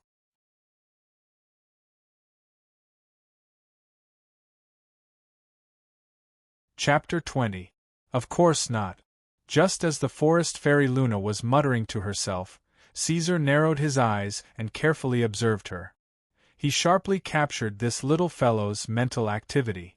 Pure, childish, ignorant. Simply put, she was naive and sweet. There was nothing wrong with that, and it was easier to control. Of course, Caesar wouldn't let Luna leave just like that. Not to mention that she knew some of his secrets. Just the forest fairy's ability to sense magic was enough to make Caesar drool. Caesar wasn't a noble dragon. Coming from another world, he had more or less inherited some of the black dragon's ugly nature. All right, these were all excuses. Stripping away the disguise, he was a selfish person to begin with. He coveted the forest fairy's ability and wanted to keep Luna by his side. It was that pure. Caesar didn't feel that there was anything to be ashamed of. "No, you peeked at a true dragon's privacy, and I saved you. We black dragon race always pay our debt. You have to give me something in return." "Saved me? At that time I thought you were dead, so I held myself back from eating you. Does that count as saving your life?" The black dragon didn't hide his greed at all. Luna's personality was relatively pure. She had almost zero experience interacting with other races. This little fellow obviously hadn't dealt with such a situation before. Her little face scrunched up and she didn't know how to respond. However, being pure didn't mean that she had low intelligence. After calming down, she quickly discerned that Caesar's words couldn't stand up to scrutiny. The so-called "saving her life" statement had a serious logical error that couldn't be justified. "No, what you said is wrong. If you hadn't attacked me, Luna wouldn't have fallen into a state of suspended animation, and the things that happened afterwards wouldn't have happened." The forest fairy pointed out the loophole in Caesar's words. Her little face became serious. "I admit that I was wrong about peeking at your privacy. I sincerely apologize to you and beg for the forgiveness of the great dragon race." Saying so, she bowed in the air. "If you need, Luna can make a vow to ask the gods to help me forget that memory." "I won't forgive him." Caesar waved his claw to interrupt the forest fairy. He realized that he had taken the wrong path from the very beginning. How could he have put the other party on the same level as him when negotiating? This was equivalent to handing over half of the initiative. It was better to use the method that the evil dragon was best at. With that in mind, Caesar grabbed Luna and held her in his claw. Ignoring the forest fairy's pained expression, he breathed out white air from his nostrils onto her face. Listen, little guy, I'm not negotiating with you. Now that you're in my hands, you have to agree to my conditions. Otherwise, he had used a similar threat once when he was negotiating with the orcs. Now that he was using the same trick again, he was very familiar with it. However, this time was different from the last time. Caesar really did intend to kill this forest fairy. If the other party refused to submit and would rather die than stay by his side to help him, he would not let Luna leave. This was the only way out. Evil dragons did not need to make any expressions when they threatened people, because they were already ugly enough. Not to mention, Caesar looked even more ferocious than the average black dragon. Luna could not help but tremble in fear. She remembered the rumors about the pentashade dragons. She heard that they all had strange tempers. One second they were amiable and the next they would eat you alive. That ferocious face and the smell of blood could not be fake. For the first time, Luna felt the shadow of death so clearly. The evil dragon in the legends was probably like this. Why you? You can't force a forest fairy like this. Fortunately, the stories of the brave forest fairies fighting evil dragons in the legends made Luna regain some confidence. She crossed her hands and struggled out of her fear, showing a warning look. Luna is very strong. You're very strong? Caesar was amused and could not help but laugh. What a coincidence. I'm the weakest dragon. You're overthinking it. I didn't mean that. Luna hurriedly waved her hands. They could not even defeat the ferocious species, so how could they be a match for the evil dragon? This story was simply ridiculous. The writer probably had never even seen a dragon. Since force did not work, then she would try coaxing. Luna thought for a moment, then tried her best to widen her eyes. Her eyes were filled with a watery luster. She squeezed out a tearful expression and pleaded with tenderness. Lord Dragon, please let Luna go this time. Luna will definitely find a way to repay you in the future. So pitiful. If you don't force yourself, you'll never know how outstanding you are. Luna did not expect her performance to be so wonderful. I'm really a little genius. It was said that this move was quite effective against humans, and also against other intelligent species. Please wipe the boogers off your eyes. The forest fairy cried. This time she really cried. Damn it, this black dragon was unmoved by force or persuasion. She could do nothing about it. Luna knew that this time she was completely screwed because of her damned curiosity. In the end, the little girl had no choice but to submit to the evil dragon's claws and was forced to sign an agreement with the binding power of the gods. The content of the agreement was very simple. Caesar promised not to force Luna to do anything that would endanger her life, and she had to stay by Caesar's side and provide him with any necessary help. The content of the agreement seemed quite humane.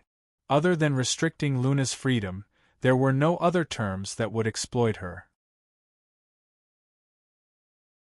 To be honest, Luna did not believe this agreement when she first saw it. This black dragon was so noisy, and she did not expect that in the end, it would only ask her to do such a small thing. She did not think about it. The forest fairies were pitifully weak. What use could they be to dragons? Other than the ability to sense magic, this species did not have anything else worth mentioning. Their good looks did not count. And in the agreement it was clearly stated, once the black dragon gained the ability to sense, Luna would regain her freedom. This made her a little bit happy. Luna knew that dragons generally gained various magic abilities in their teenage years, and basic abilities like perception would be awakened quite quickly. At the latest, they wouldn't be able to do it past their teenage years. And looking at the size of this black dragon in front of her, it would at least be a teenage black dragon. At most, after 30 years, this black dragon would gain the ability to sense. As a long-lived species like dragons, Luna said that she was only 11 years old. She could afford to wait for 30 years. It seems that the black dragon is not as vicious and greedy as the legends say. Luna thought naively. She simply spent a day signing her name, writing 2 full sheets of parchment. Unfortunately, what she did not know was that Caesar was not a real dragon in the true sense. If she had to wait for this black dragon to awaken the ability to sense magic on its own, it would probably be hopeless. After the agreement was signed, Caesar left Luna aside and did not allow her to leave his lair, so as to prevent this silly little girl from running out and causing trouble. First, he used a half-threatening, half-cajoling method to get her to come down. Then, everything else would be easy.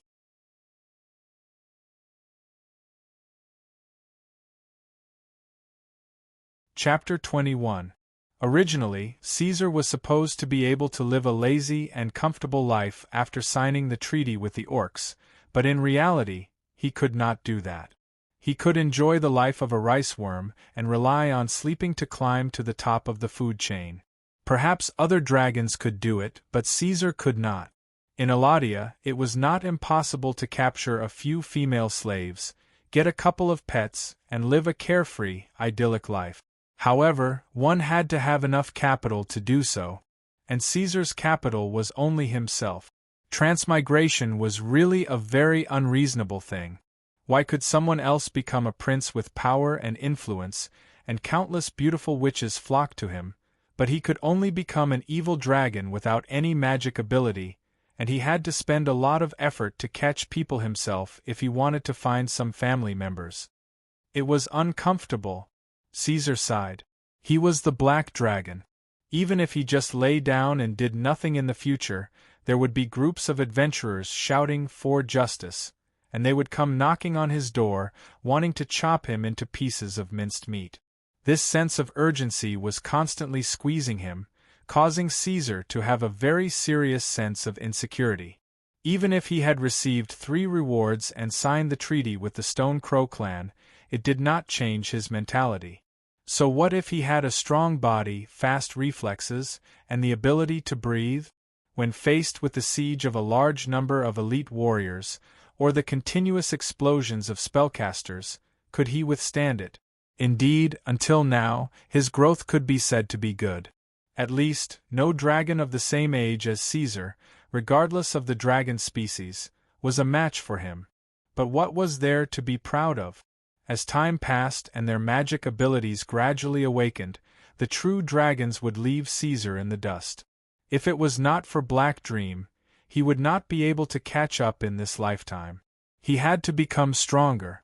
If he was strong enough, he would not have to worry about attracting trouble even if he did not hide his completely different ability to breathe. Power was the foundation, and power was the foundation. For the sake of money and women, he had to continue to work hard. Caesar picked up a bone spur that he used to pick his teeth. He frowned and started to write and draw on the ground. He was thinking about what to do next. There were thousands of ways to pursue power. He had to choose the path that would work for him. In his previous life, he was a person who had gone through many hardships in society. He pursued everything in advance and had a plan for the future in order to avoid accidents and failures. On Earth, the result of a business failure was at most going bankrupt, but at least there was still a chance to make a comeback. However, in Iradia, the price of failure was extremely high. Not only would one suffer the predicament of starvation, but one could also lose one's life. Therefore, Caesar had to be careful at every step. He was thinking about how to maximize his strength during this period of time in the orc tribe. He was also thinking about how to establish himself in this world and how far he wanted to go. Now was a good time. He had not yet entered the world's vision, and there were no enemies that he needed to take revenge on. Caesar had enough time to hide and gather his claws, and he also had a lot of energy to learn everything that was beneficial to him. In the blink of an eye, Caesar had been staying in the Stone Crow clan for almost a month. During this period of time, other than going out to observe the orcs hunting, he also spent a lot of time with the old chief of the tribe, Save. He asked the wizard about the principles of magic and how to cast spells. To be honest, when Caesar first asked Save to teach him, the old chief was quite unhappy. Dragons were the most representative magical creatures in Iradia. How could they ask him about the basics of magic? This damned dragon, was he not here to humiliate him? Fortunately, Caesar was an otherworldly black dragon with a mature soul. He was good at reading people's expressions. Soon, he understood something from the old chief's face that gradually turned from green to brown. After a sincere explanation, the wizard's face finally relaxed and he agreed to teach him some basic knowledge. Save did not think that Caesar was not a real dragon, because this cunning guy first spat out a mouthful of acid breath, which was the most representative of a dragon's magic ability. After that, he began to ask the wizard for knowledge.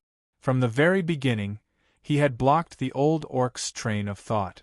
When everything was over, Caesar finally finished his arrangements and returned to his lair at the top of the mountain. Little Luna had been hiding behind Caesar's neck and following him around. She was quite puzzled by his behavior during this period of time. "Are you really a black dragon? You actually squatted on the mountain and watched the orc warriors hunt. You even asked the wizard about the so-called principles of magic like a human. This is unbelievable." "Why?" Luna frowned and pondered. Suddenly, she patted her head and jumped excitedly as if she had solved a puzzle. I get it. There was no one around. She flapped her wings excitedly and circled Caesar's neck. "Caesar, can you tell me about your conspiracy? How do you destroy this orc tribe?" As expected, the power of imagination was endless. The little girl had already imagined a great conspiracy in her head. Caesar ignored her. He waved his claws and erased the words battle and magic written in Chinese characters that only he could understand. A month ago, he already had a plan. The reason why he went to watch the orc warriors hunt was to study the battle skills of this race. The Stone Crow clan was only at the level of primitive development. How could they survive in such a harsh environment? It was not only because of the strong bodies of the orcs, but also because of the thousands of years of battle skills passed down from generation to generation. They might not be the strongest humanoid race, but the orcs' battle skills were undoubtedly the best among all humanoid races. They were simply synonymous with battle. This was good. Caesar only needed to study the orcs' various attack skills thoroughly and find the most effective way to counterattack. Then, he would be able to defeat all the orc warriors in Iradia. The same logic applied to the old wizard Save. Caesar did not expect to master magic at all. He only wanted to study his potential opponents thoroughly and understand the attack mechanism and counterattack methods of the sorcerers. That was enough. He had this plan a long time ago. However, there were currently two types of spellcasters. One type was sorcerers who relied on their bloodline to cast spells, such as high-grade violent species, dragons, and even the forest fairy Luna. The other type was sorcerers who relied on their theoretical knowledge to gain the favor of power, such as the orc leader Save. Other than humans, most of the races who relied on their bloodline to cast spells did not even know the mechanism and theory behind their spells, let alone teach others. Caesar had humbly asked Blakesia and Garen for guidance on the theory of spells. They also tried their best to impart their knowledge to their elder brother. However, all they could say was general concepts such as instinct and thought control, which made him feel awkward. Sorcerers, on the other hand, usually had a clear understanding of the theory of magic and could complete the task of teaching. Therefore, Caesar looked for Save. After a month of hard work, he had basically achieved his goal. Next, it was time to move on to the next plan. Caesar licked his lips, the orcs themselves. In Iradia, where even ancient dragons could be skinned to the last drop of blood by the human army, the size of their forces was the key factor that determined their overall strength. In terms of weight, it was even more important than an individual's strength. Therefore, in Iradia, Even the proudest and most honorable golden dragons had to yield to the situation and run around looking for their kin. Caesar naturally turned his attention to the orc. Every evil dragon would more or less have some orc kin. One should know that if a race could gain the favor of all the evil dragons, it would definitely be powerful. The orcs were famous for their bravery and strength in battle. They were hard-working, loyal, and reliable. Other than being a little stupid and living a rough life, they did not have any shortcomings that were difficult to accept. As followers, being stupid and living a rough life was an advantage for the orcs. They were very easy to raise and were the standard template for forming the main battle force in an organization. If it was a month ago, Caesar would definitely not be so arrogant to think of subduing a group of orcs. One should know that he was only 8 years old. However, the situation now was different. He now had enough time to grow, and he also had enough time to abduct the Stone Crow clan. It seemed like it would not be difficult for him to recruit all of the orcs into his pocket. Thinking of abducting, Caesar subconsciously glanced at Luna. The little girl was repairing her little house with broken stones. She was so tired that she was sweating profusely. The strange expression on the black dragon's face made Luna's heart turn cold. She quickly threw away the stone in her hand and subconsciously hugged her arms. What are you doing?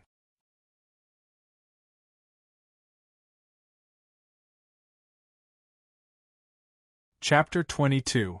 According to the agreement, the Stone Crow clan had to ensure the Black Dragon's daily meals. However, during this period of time, they regretted their decision just like Caesar did. They were afraid of being dominated, and they could not wait to break the agreement. That was because this guy could eat too much. According to common sense, apart from the baby dragon stage, dragons were quite restrained in their diet and would not eat more than half of their own body weight in a day.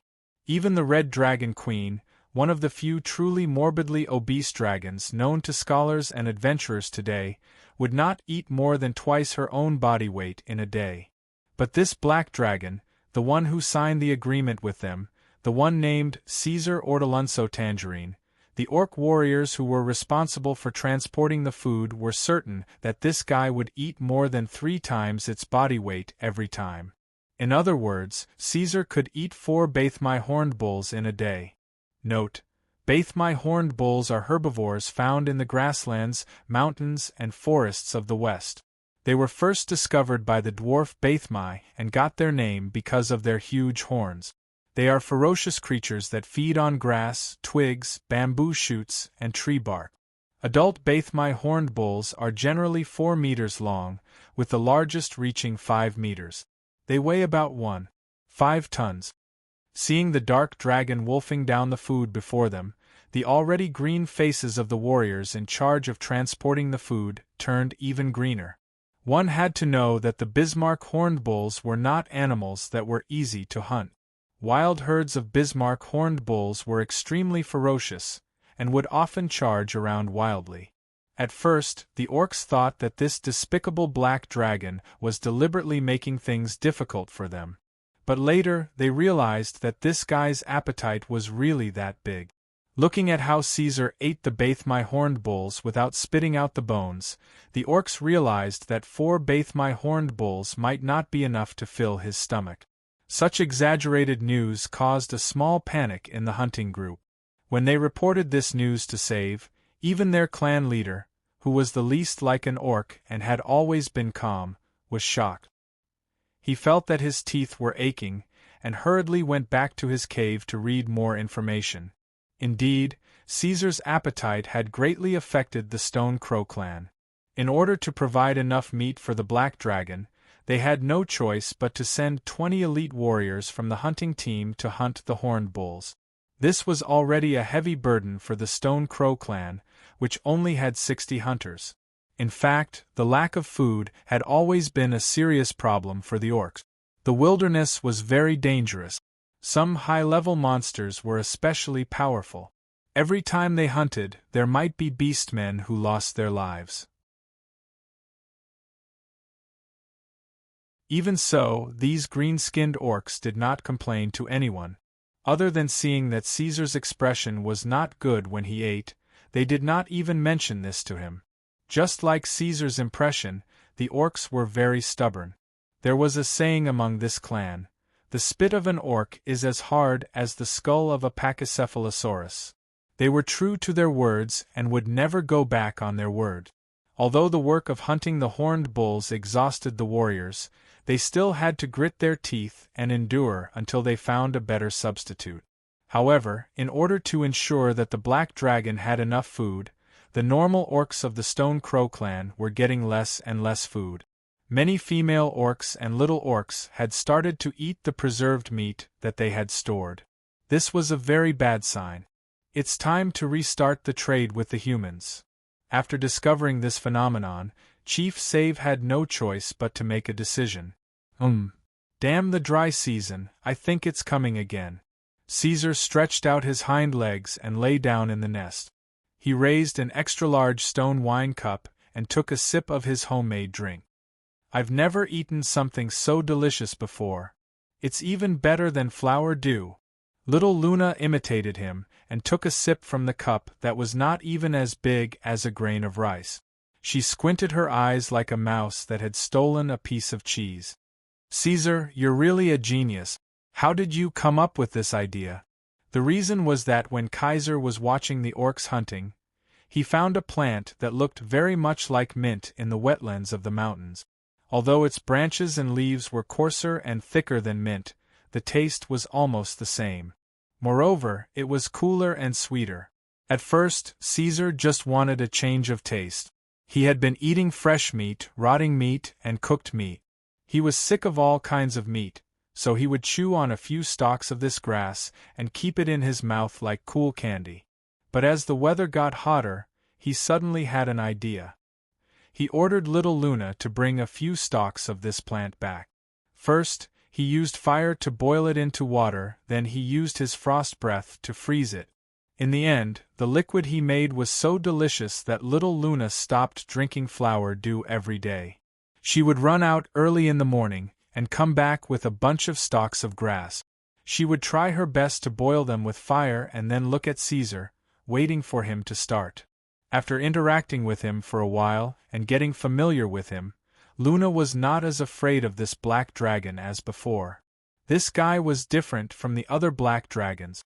He did not like to live in the damp and filthy swamps at the bottom of the river, nor did he like the rotten stench coming from his body.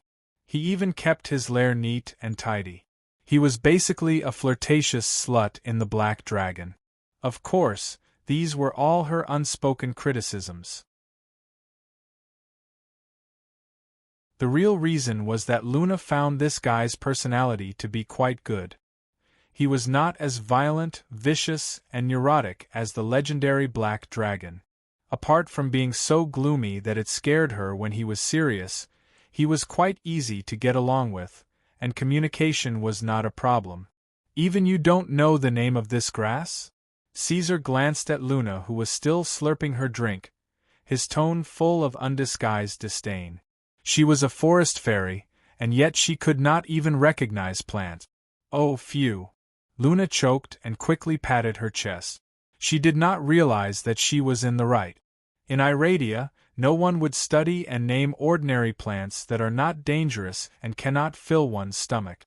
Not to mention the forest fairies, even if you search the entire Iradia, no one would know its name. After saying that, she felt that this was not enough to express her anger, so she added angrily, "Even if there is, it must be something that guy randomly came up with." Is that so? Caesar thought for a moment.